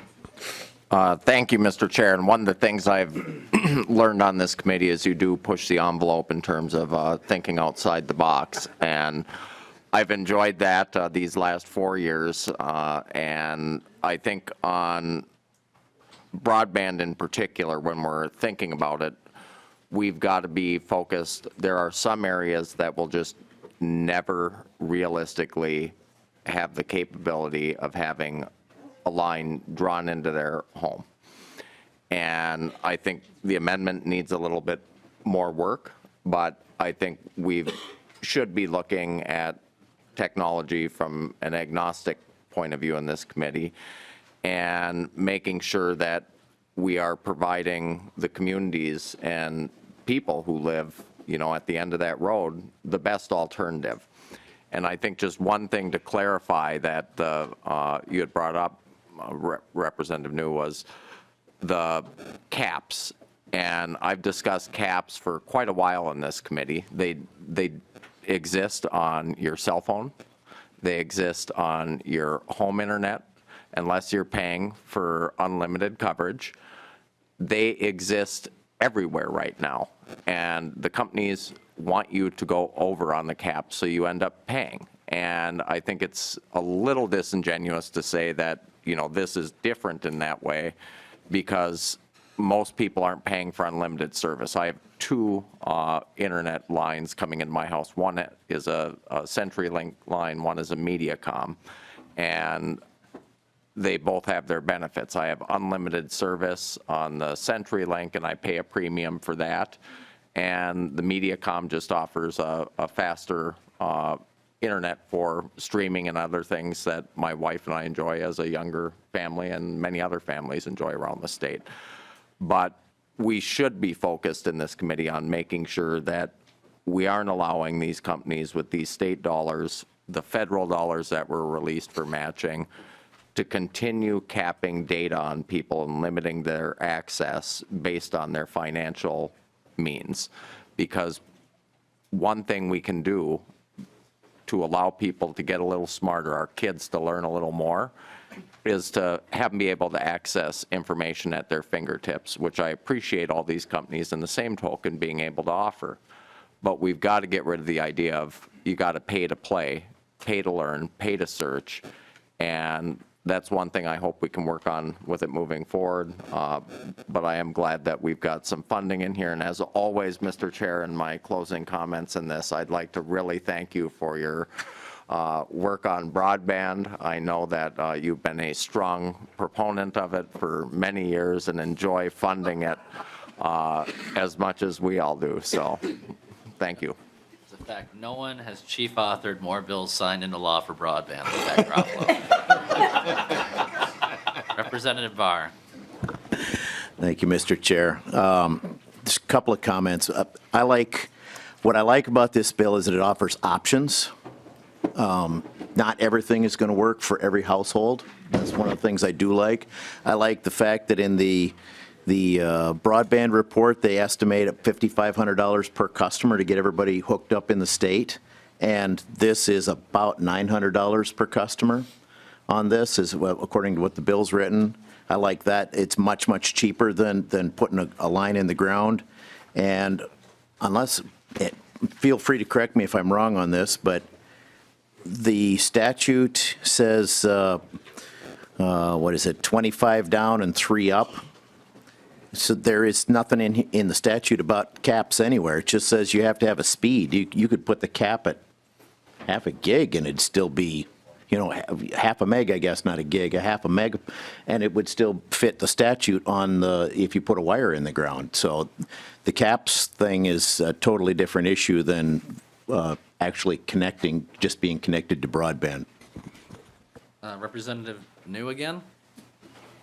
Thank you, Mr. Chair. I just wanted to address this idea of caps, and I appreciate that you bringing that up, Representative Metza. I think the caps are an issue because a lot of standard internet companies, they'll have caps, but really the caps are like 300 gigs a month. And so in reality, they don't actually impede data usage. I know for my fixed wireless, I do not have data caps for my fixed wireless. And I would just add that the reality is even with satellite, you can get additional data. It's just extraordinarily expensive for the user. So for HughesNet, initially, if you sign a 2-year contract, it's $100 a month for 50 gigs of data. If you do not sign that 2-year contract, it's $130 a month. Viasat is even more expensive at $150 a month with the 2-year commitment. And last year when I looked into HughesNet, I apologize that I did not pull it up right now, but for an additional 25 gigs of data, it was $75.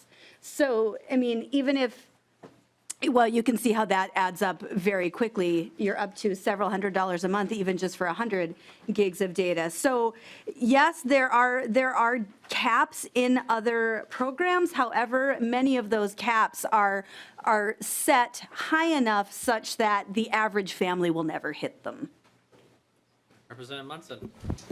Thank you, Mr. Chair. I support this amendment. I am in an underserved area. I have fixed wireless, which now doesn't have data caps. My old provider did. But I just want to be clear on the caps. 50 gig for HughesNet. And full disclosure, I used to work for Hughes when they started back in the 90s in California. The 50 gig cap is more data than you would need for doing all of your home health care, all of your kids' homework. The only thing that where we hit the caps is streaming Netflix and Amazon and HBO Go and all these other online program, basically watching TV. And as a government, we're not in the business of subsidizing people to watch TV. We're in the business of, we're pushing this forward so that kids can do homework and people can get access to their doctors and information and the essential needs of people to connect to the internet. We shouldn't be talking about data caps because this 50 gig which is the lowest now. It will always go up from there. It's not going to apply to the things that we were trying to bring people. So I'm a supporter of this bill, and I know that the numbers that have come back on what we've paid to bring fiber to people's houses is just under $6,000 per household. But we went after the low-hanging fruit to start with. These are the largest clusters of houses. As we try to bring internet to people more and more rural, that number is going to go up. I live a mile off of the nearest possible line where they're going to bring it. And for me, it was $11,000 to trench fiber to my house. And I pay over $100 a month for my fixed Wi-Fi. It's a cost of what we need because I need to get access to the internet. Yep. But I support this bill. It's a very inexpensive option. And for me, this also bridges the gap for the next few years until these lower non-stationary satellites can be in place to bring super high-speed internet, hopefully without caps, to everywhere in the world. The technology is moving quickly. It's not just the United States that has underserved areas, it's every place else in the world. And we're going to bring satellites. I mean, this is going to change so rapidly, and spending $1 billion to bring fiber to every household in Minnesota doesn't make sense. This is a great option, and I support it. Thank you for bringing it forward, Mr. Chair. Representative Baker again. Thanks again. I just want to be clear that, again, I don't have a big issue with including satellite in our language with our drive to have more options. It's the carve-out of the $750,000 that I don't see the customer getting it. So to Representative Munson's comments, I think you're right. I mean, you have that right now to pick up the Hughes, and you could give them a call, and you could free installation, and you can get this right now. So why are we spending state money to help folks that's available to you now when it's available to you there? That was the whole idea of this process. The problem with that is because of commercial uses can't really use it because of the caps. And maybe it's not affordable that we wanted to, but our mission here has always been, let's not waste a single state dollar on broadband grants when we have federal dollars coming in through CAF2. We've got some ACAM money coming in around the corners as well with some smaller technology folks. I just want to make sure that if we're carving out the $750,000 to this, the only people I see winning are the satellite companies because they're the ones who are going to get the money because they're already offering free installation. And so I just want to understand that, and I know the chair will cover that in his closing comments, but I don't mind satellite as an option as long as we don't take it out of our expanding our lines now. I just wanted to make that point. Representative Anderson. Thanks, Mr. Chair. Just a quick question, which you'll probably cover in your closing statements, but for folks applying for a grant of $300 or $600 to this pot of money, any estimate of the cost to administer the program? And maybe you'll cover that in your closing. I'll cover that. Thank you. Have your note down right here. I'll cover all the questions. If I missed any of them, come back to me. Representative Howe? Thank you, Mr. Chair, and I guess my concern is, and I'm hoping this will solve my problem. I would love to be able to put satellite in and have it work for me, because I live in an area that I think is, when you look at the map, it shows that I'm served. The problem is, I'm not. There's 3 houses sitting in a row that have no access. You go across the highway, they've got cable. You go the 4th house down, they've got CenturyLink. But where I sit, I get it off a silo a mile and a half away, and it's just above dial-up. So I'm interested to see if we're going to use the map to identify who's unserved or underserved. That's one thing, but then how do I get into the mix? Thank you, Mr. Chair. I look forward to your comments at the closing. Representative Lehman, again. I'm sorry, Mr. Chair, I don't want to belabor this, but I just wanted to respond. I heard somebody talk about the fact that we should be agnostic in our technology, and I just want to assure folks that we are. The current broadband program is agnostic as it relates to technology. It is firm, however, in its broadband speed goals. And so, as Representative Baker articulated very well, the state determined that it was worthwhile to put public money to help communities reach their speed goals. They didn't care what kind of technology was used. Currently, if satellite can reach the speed goals, that would be fabulous, and I hope that we get there at some point. We're not there right now, but just want to make it clear that the current program is agnostic as it relates to technology. Thank you. Any closing comments before the final words from the author of the amendment? I'll try to crank through all these. Representative New, you made concerns regarding this. Keep in mind that this is limited to only those who are in unserved areas.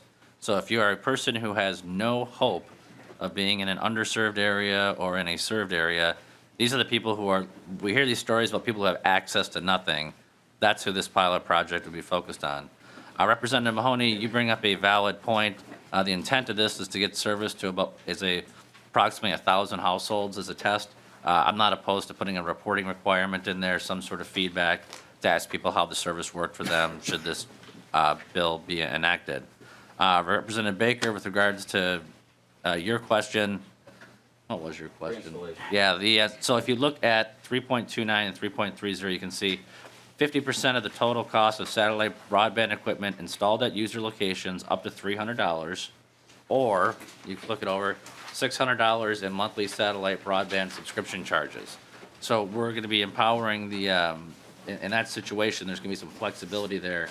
What the chair's intent is that this would be a reimbursement program. So when it comes to the idea of matching, obviously the provider has sufficiently provided any match they could because they spent billions of dollars putting devices in geosynchronous orbit. So that's kind of their match. They've done the capital outlay on the front side.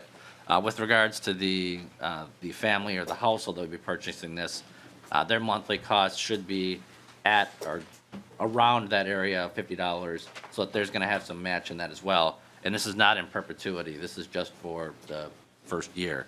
And if people have follow-up questions, you can address that with me when I'm done.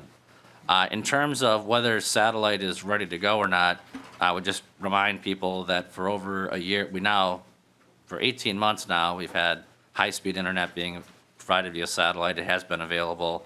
Viasat is now up as a competitive satellite option.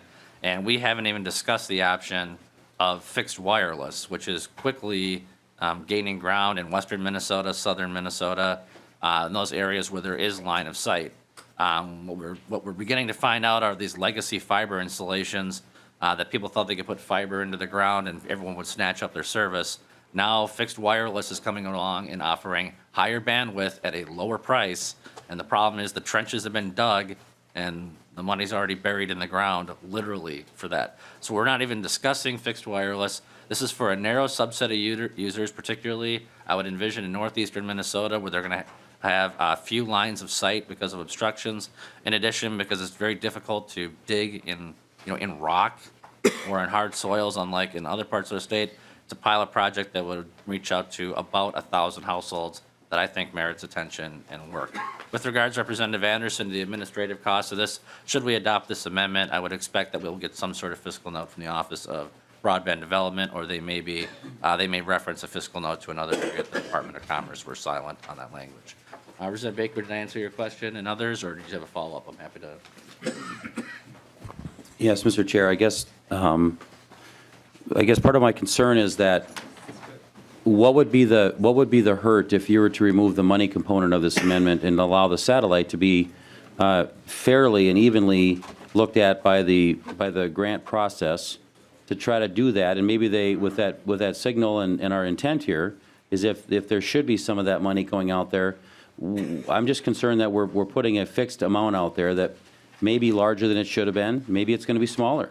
But maybe the grant process would actually say, in this area, satellite should be looked at. Maybe they've got some new things to look at. But is there a possibility you might want to remove the dollar amount so that we either don't limit this idea or overexpand it, that we're forcing it to and not doing, I think, what our intention is meant to do here, Mr. Chair? So Representative Baker, the language as it's intended is for a pilot project, so it is a floor and a ceiling. It's only 5% of the overall appropriation.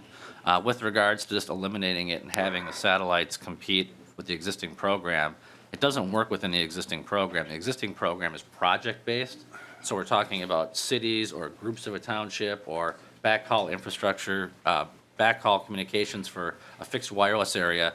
The satellite deployment is really for individuals in unserved areas. So I envision that an individual who has this problem and is not being served is able to reach out and be served. It's not a matter of a project or a specific geographic area. It's more the unserved area of the whole state.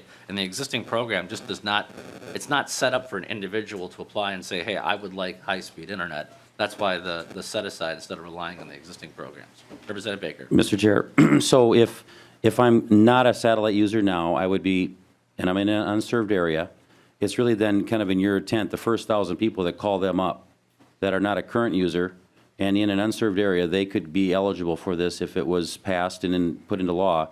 The first 1,000 that would call up might be the ones who get this. Is that how that is your intention? The intention would be to be first come, first served. Obviously, whether a person is in an unserved or underserved area is not known by every member of the public. Those resources are available. I would expect you to have some people who would apply and then decide they're not interested. You'd have other people apply to determine that they're actually in an underserved area. They would not be eligible. But that would be the intent, is basically a first in, first out.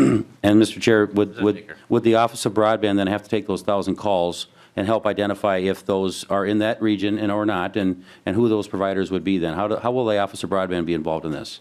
Well, so we have great mapping available that identifies what households are in unserved areas versus underserved areas. Whether they would do that or whether that'd be something that we would offset to the Department of Commerce to administer the program, I am silent on that in the language. I think the Office of Broadband Development may need a little bit of extra money to administer this. We'll look for a fiscal note from them so the amendment be adopted. But generally speaking, we're talking about a very small, very minor pilot project here. The biggest issue I could see was that there would be so much enthusiasm for my new idea to get internet to people at a lower cost than the current program that maybe that would be taxing. Representative Baker. I still can't support the amendment. All right, got it. Any other questions or comments from members of the committee? Representative Dabney. Thank you, Mr. Chair. And just a quick question.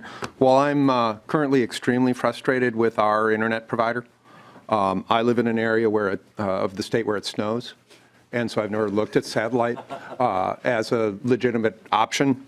But in terms of reimbursing folks for the cost of installation, as I understand on 2.24 to 2.6, if I'm reading, but in that area, Representative Baker brought up the point that usually the equipment is free. That's part of the incentive for purchasing the the satellite service. Does this then set up a potential situation where we actually encourage the satellite providers to moving from free installation of the equipment to charging for the equipment, and then arguing that you can get the state to cover a chunk of the cost, and it'll actually end up delivering more expensive service to these individuals? Representative Dabney, my understanding is that there are some installations that are free and some hardware that is free. There certainly are situations where installation and hardware are free. I'm willing to examine that a second time and take another look at it, or maybe have those dollars be repurposed into the monthly side of things. But the intention was to have it be expansive as a pilot project to try it out. Because of the limited, we're talking $750,000 here. We're talking about the potential for about 1,000 households. If that problem were to develop, I think we would identify it fairly quickly. But I don't, right now, my understanding is that you have both those types of sales plans. The problem with the free, those ones that have the free installation, a lot of times they lock them down for 2 years. They have the 2-year service contract, and that may be, again, a consumer choice that people are not too excited about. But the intent was to be expansive and flexible, not to be limited and more expensive. So, thank you. Any other questions or comments from members of the committee? Seeing none, the chair renews his motion to have the 820 amendment adopted. All those in favor, please signify by saying aye. Aye. Opposed, no? No.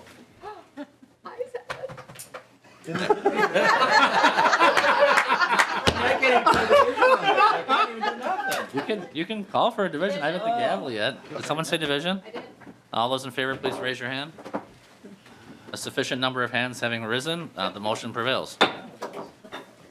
Thank you. All right, so that is, I believe that's all the amendments. Are there any other amendments members have? Representative Metza. I thought I saw Taka in here somewhere. The A18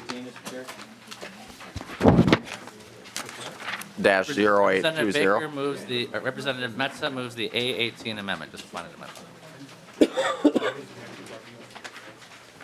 That's fine. I just need the A18 amendment. Representative Metza. Thank you, Mr. Chair and members. This is something we went over in committee, and Representative Lehman and I have continued to work with the companies and the IRRB staff and the rest of the range delegation and getting this language tightened up. We're both in support, and we've already gone through the gist of the language in previous testimony. So I guess if there's specific questions, I can answer them. Otherwise, I'll keep it short. Representative Metza, just to be clear, this is the amendment would be labeled the A18-0820 amendment. Mr. Weeks, is that correct? A18-0820, correct. Yes, okay, so members, if you haven't had it yet, A18-0820. I want to give members a minute to find that. Representative Metza, you can, did you complete your introduction of the amendment, or do you want to elaborate on it? I'm happy to if there's more questions. Otherwise, we have gone through it. So. Representative Lehman? Mr. Chair, I thank you. I likewise support the amendment. As Representative Metza said, I guess I can elaborate a little bit. The amendment, in part, already passed this body, and it involved a one-time transfer of funds within the agency itself. What was added was a little bit of change to the language in a program that reimburses taconite plants some portion of their production tax for reinvestment in their plant and equipment. And so at first, the language was not completely agreeable to the industry. It is now, and so the amendment that's coming to you is an expansion of one you looked at earlier and passed. Thank you. And Representative Lehman and Representative Metza, does this amendment have any general fund impact on the state general fund? Mr. Chair, it does not. Representative Metza? Mr. Chair, she is correct. All right, and then Representative Lehman, Representative Metza, are you aware of any stakeholders or constituency groups in this taconite service territory that are opposed to this amendment? Representative Lehman? I am not, Mr. Chair. Representative Metza? I am not, Mr. Chair. Thank you. Any additional discussion from members of the committee? Seeing none, all those in favor, please signify by saying aye. Aye. Opposed, say nay. Motion prevails. The amendment is adopted. Are there any other amendments members wish to adopt or propose? Yes, Mr. Chair. All right, Representative Baker. The amendment A18-0811 was posted yesterday as well. I just wanted to bring it up today to remind members, this was brought to us by Representative Miller. talking about Gopher State One call and a very important meeting that happened with contractors last August in the desire and the need for actual working phone numbers when there's a problem in the field. And we have some contractors in our district that Representative Miller and I share that have a lot of concerns that Gopher State has not done a good job, and the group of folks have not done a good job over the past few years about keeping that number list accurate. And I think the conversation is going well. I do appreciate Gopher State One Call putting out a letter at the end of March, letting folks know they are working on this very hard right now. They're putting together some good information, and they'll have that out in April. So I want to withdraw the amendment, Mr. Chair, but I want to let members know that there is concern still from the contractors that they want to see it to believe it, and they also want to make sure that what works this summer is working well. So this may come up next year if we don't find the end result how they want to see it. I just want to really give members a heads up on that, but I am withdrawing the amendment, but I want to make sure that we put a call out to say we are serious about making this fix next year if it's not done. Thank you. Thank you. Representative Baker withdraws his amendment. Is there any other amendments the members wish to offer?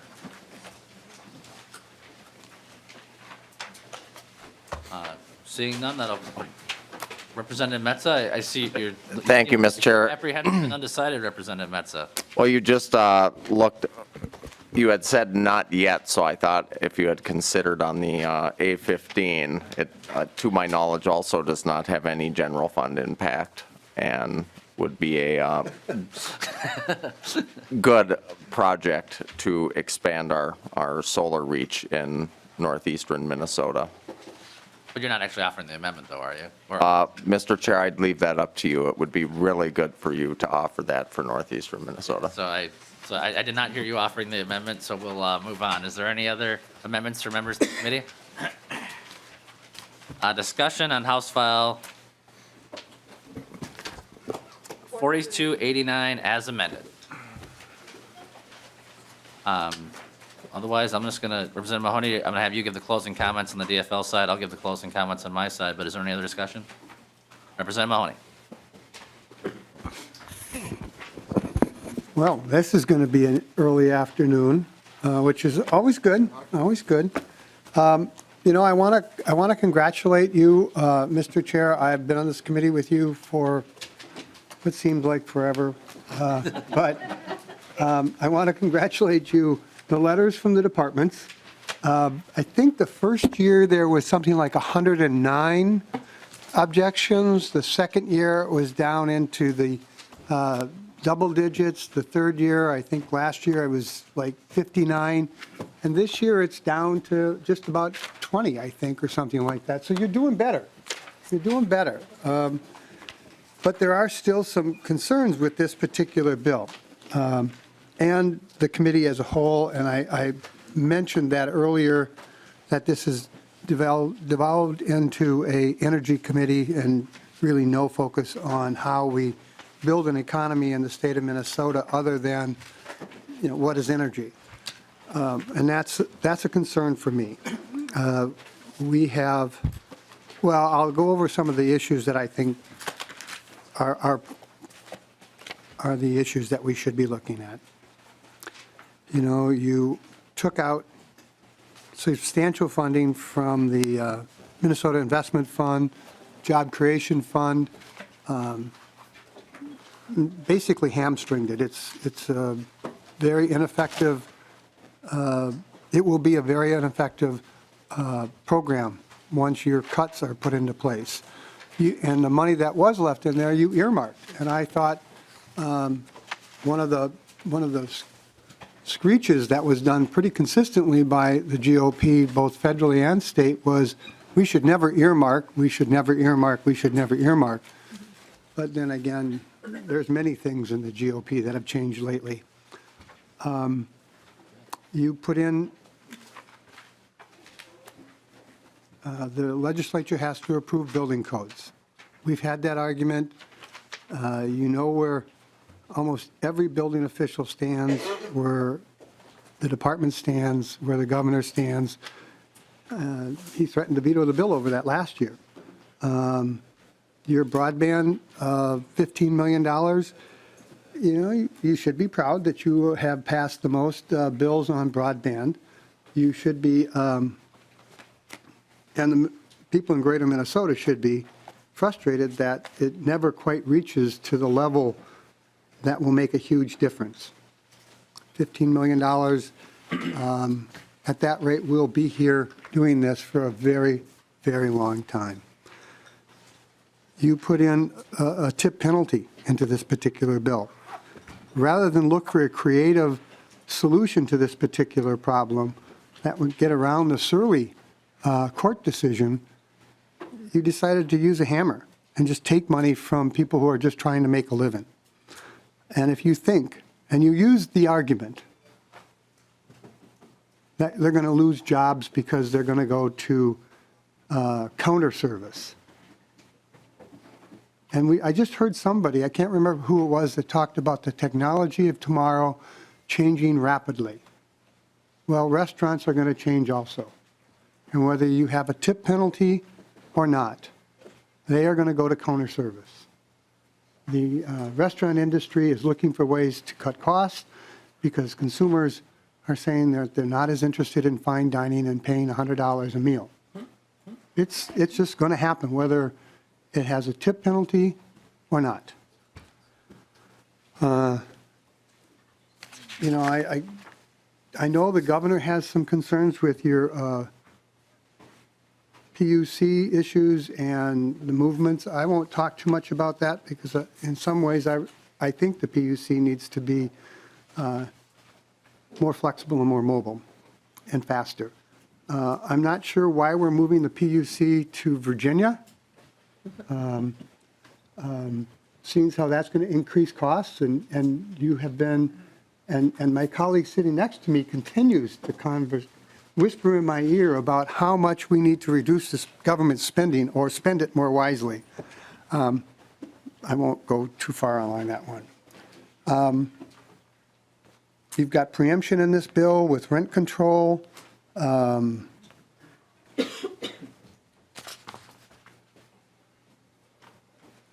Got some good provisions in the bill, I will give you that. The wage theft, and I know in your heart, this really irks you that we even have to enforce wage theft. Because I know that you believe that if somebody's worked 8 hours a day, they should get paid for 8 hours. I wish the Greater Minnesota Business Development monies was more, because it's a well-used piece for Greater Minnesota and urban Minnesota. I know this bill is going to Ways and Means and then going to get, as I understand it, going to get wrapped into a number of other bills and presented on the floor or wrapped into one big one, or at least that's the hot rumor at the legislature.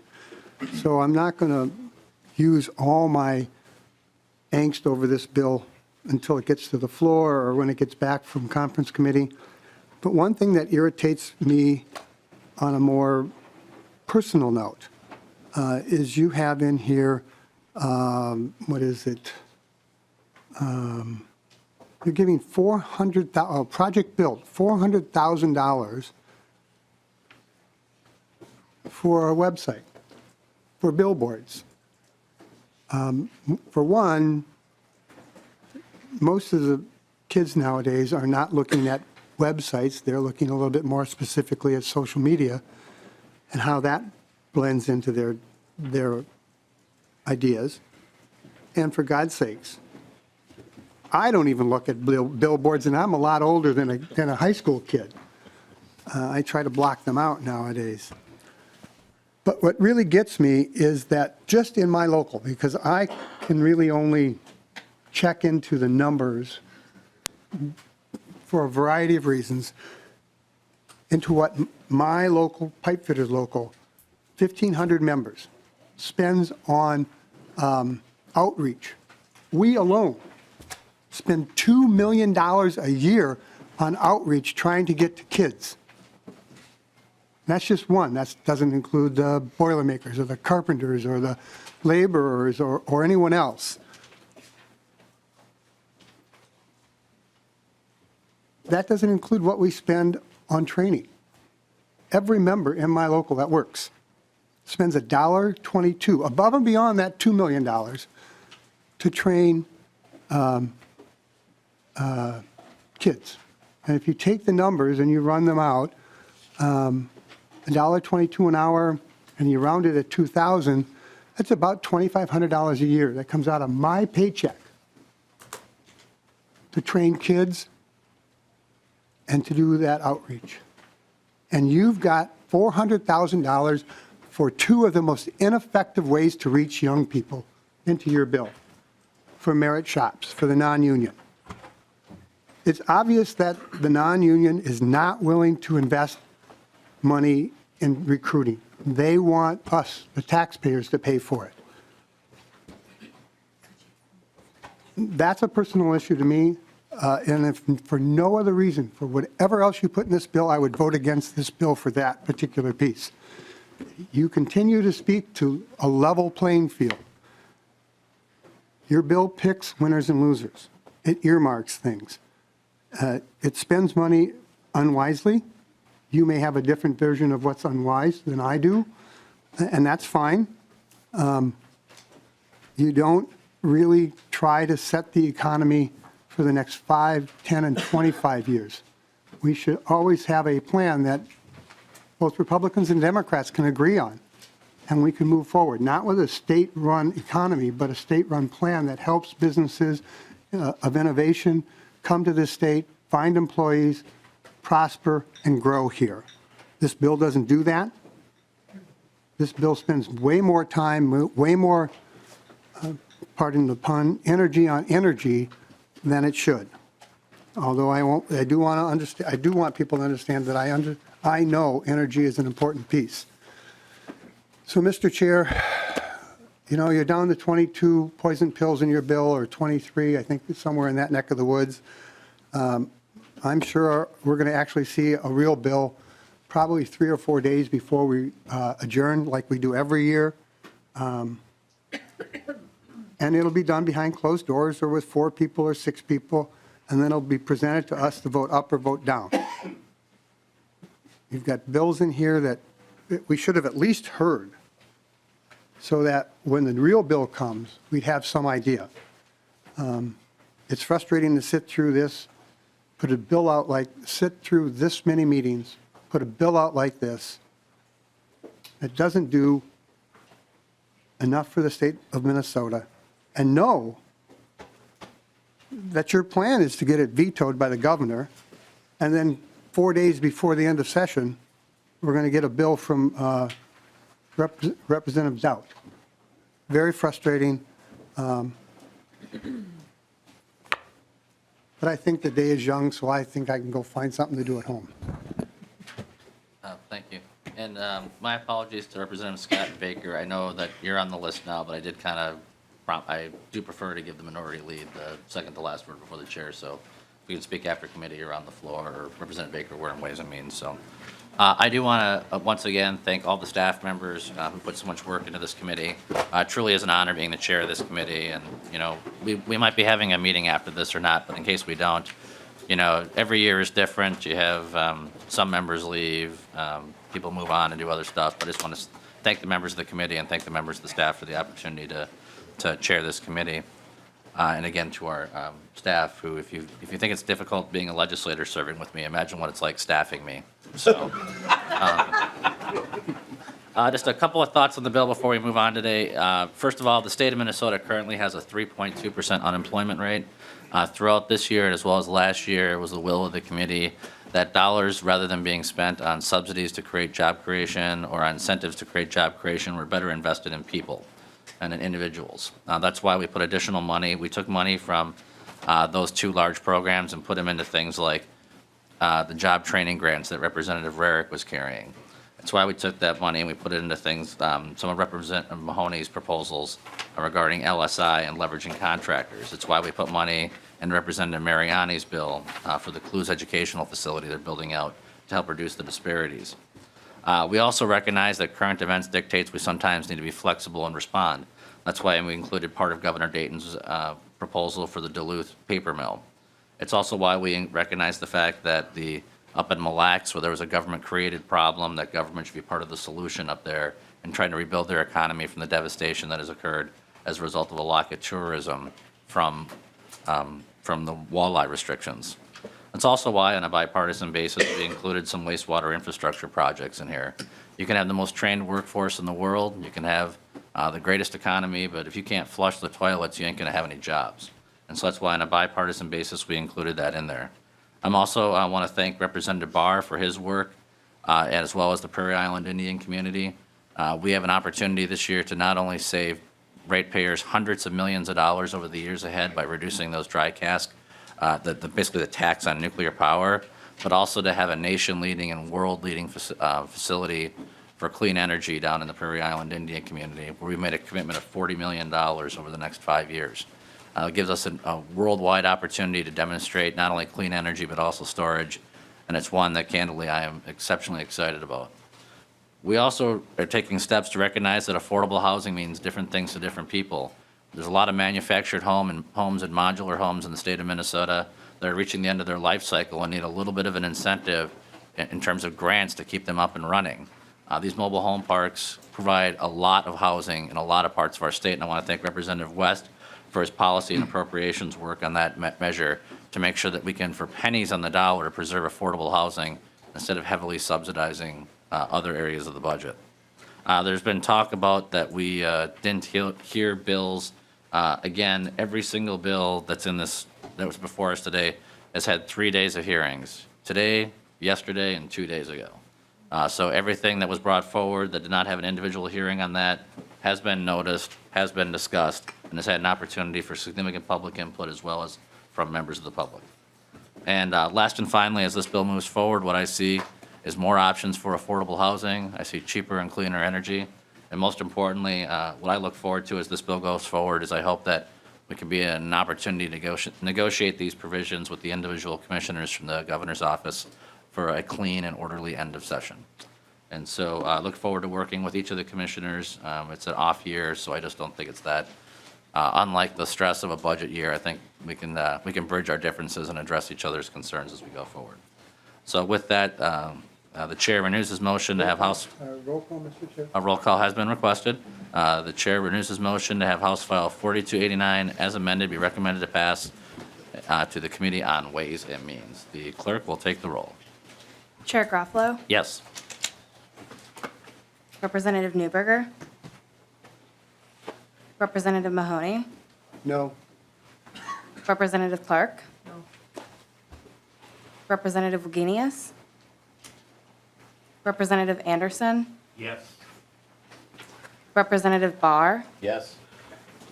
Representative Baker, Aye. Representative Davney, No. Representative Fabian, Yes. Representative Howe, Aye. Representative Lehman, Yes. Representative McQuaid, Representative Metza, No. Representative Moran,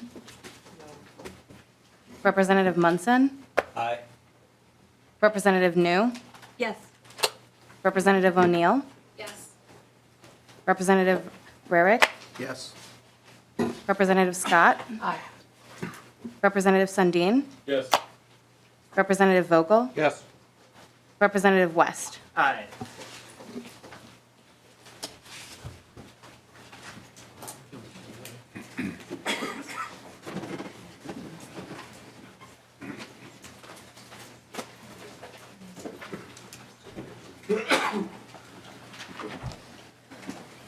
There being 15 ayes and 5 nays, the bill is passed as amended and referred to the Committee on Ways and Means.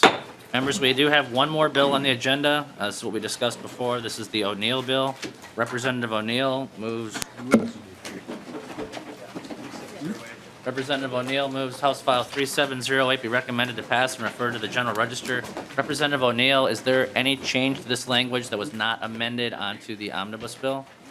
No, Mr. Chair, I would like to make sure that the full language that was amended onto the omnibus bill is the same language that will be in the 3708. And I apologize, I did not draft an amendment to that effect. I misunderstood when we had the informational hearing. I thought we had adopted my DE, and it looks like we did not, so. Okay, so Representative O'Neill, here's what I'm going to do is, first of all, I usually make an motion on the omnibus bill that I didn't that I could maybe do retroactively now, and that is to give nonpartisan staff the ability to follow the intent of this committee, to make technical adjustments as necessary to reflect the will of the committee today. I don't know if we need to vote on that or if that instruction is good enough.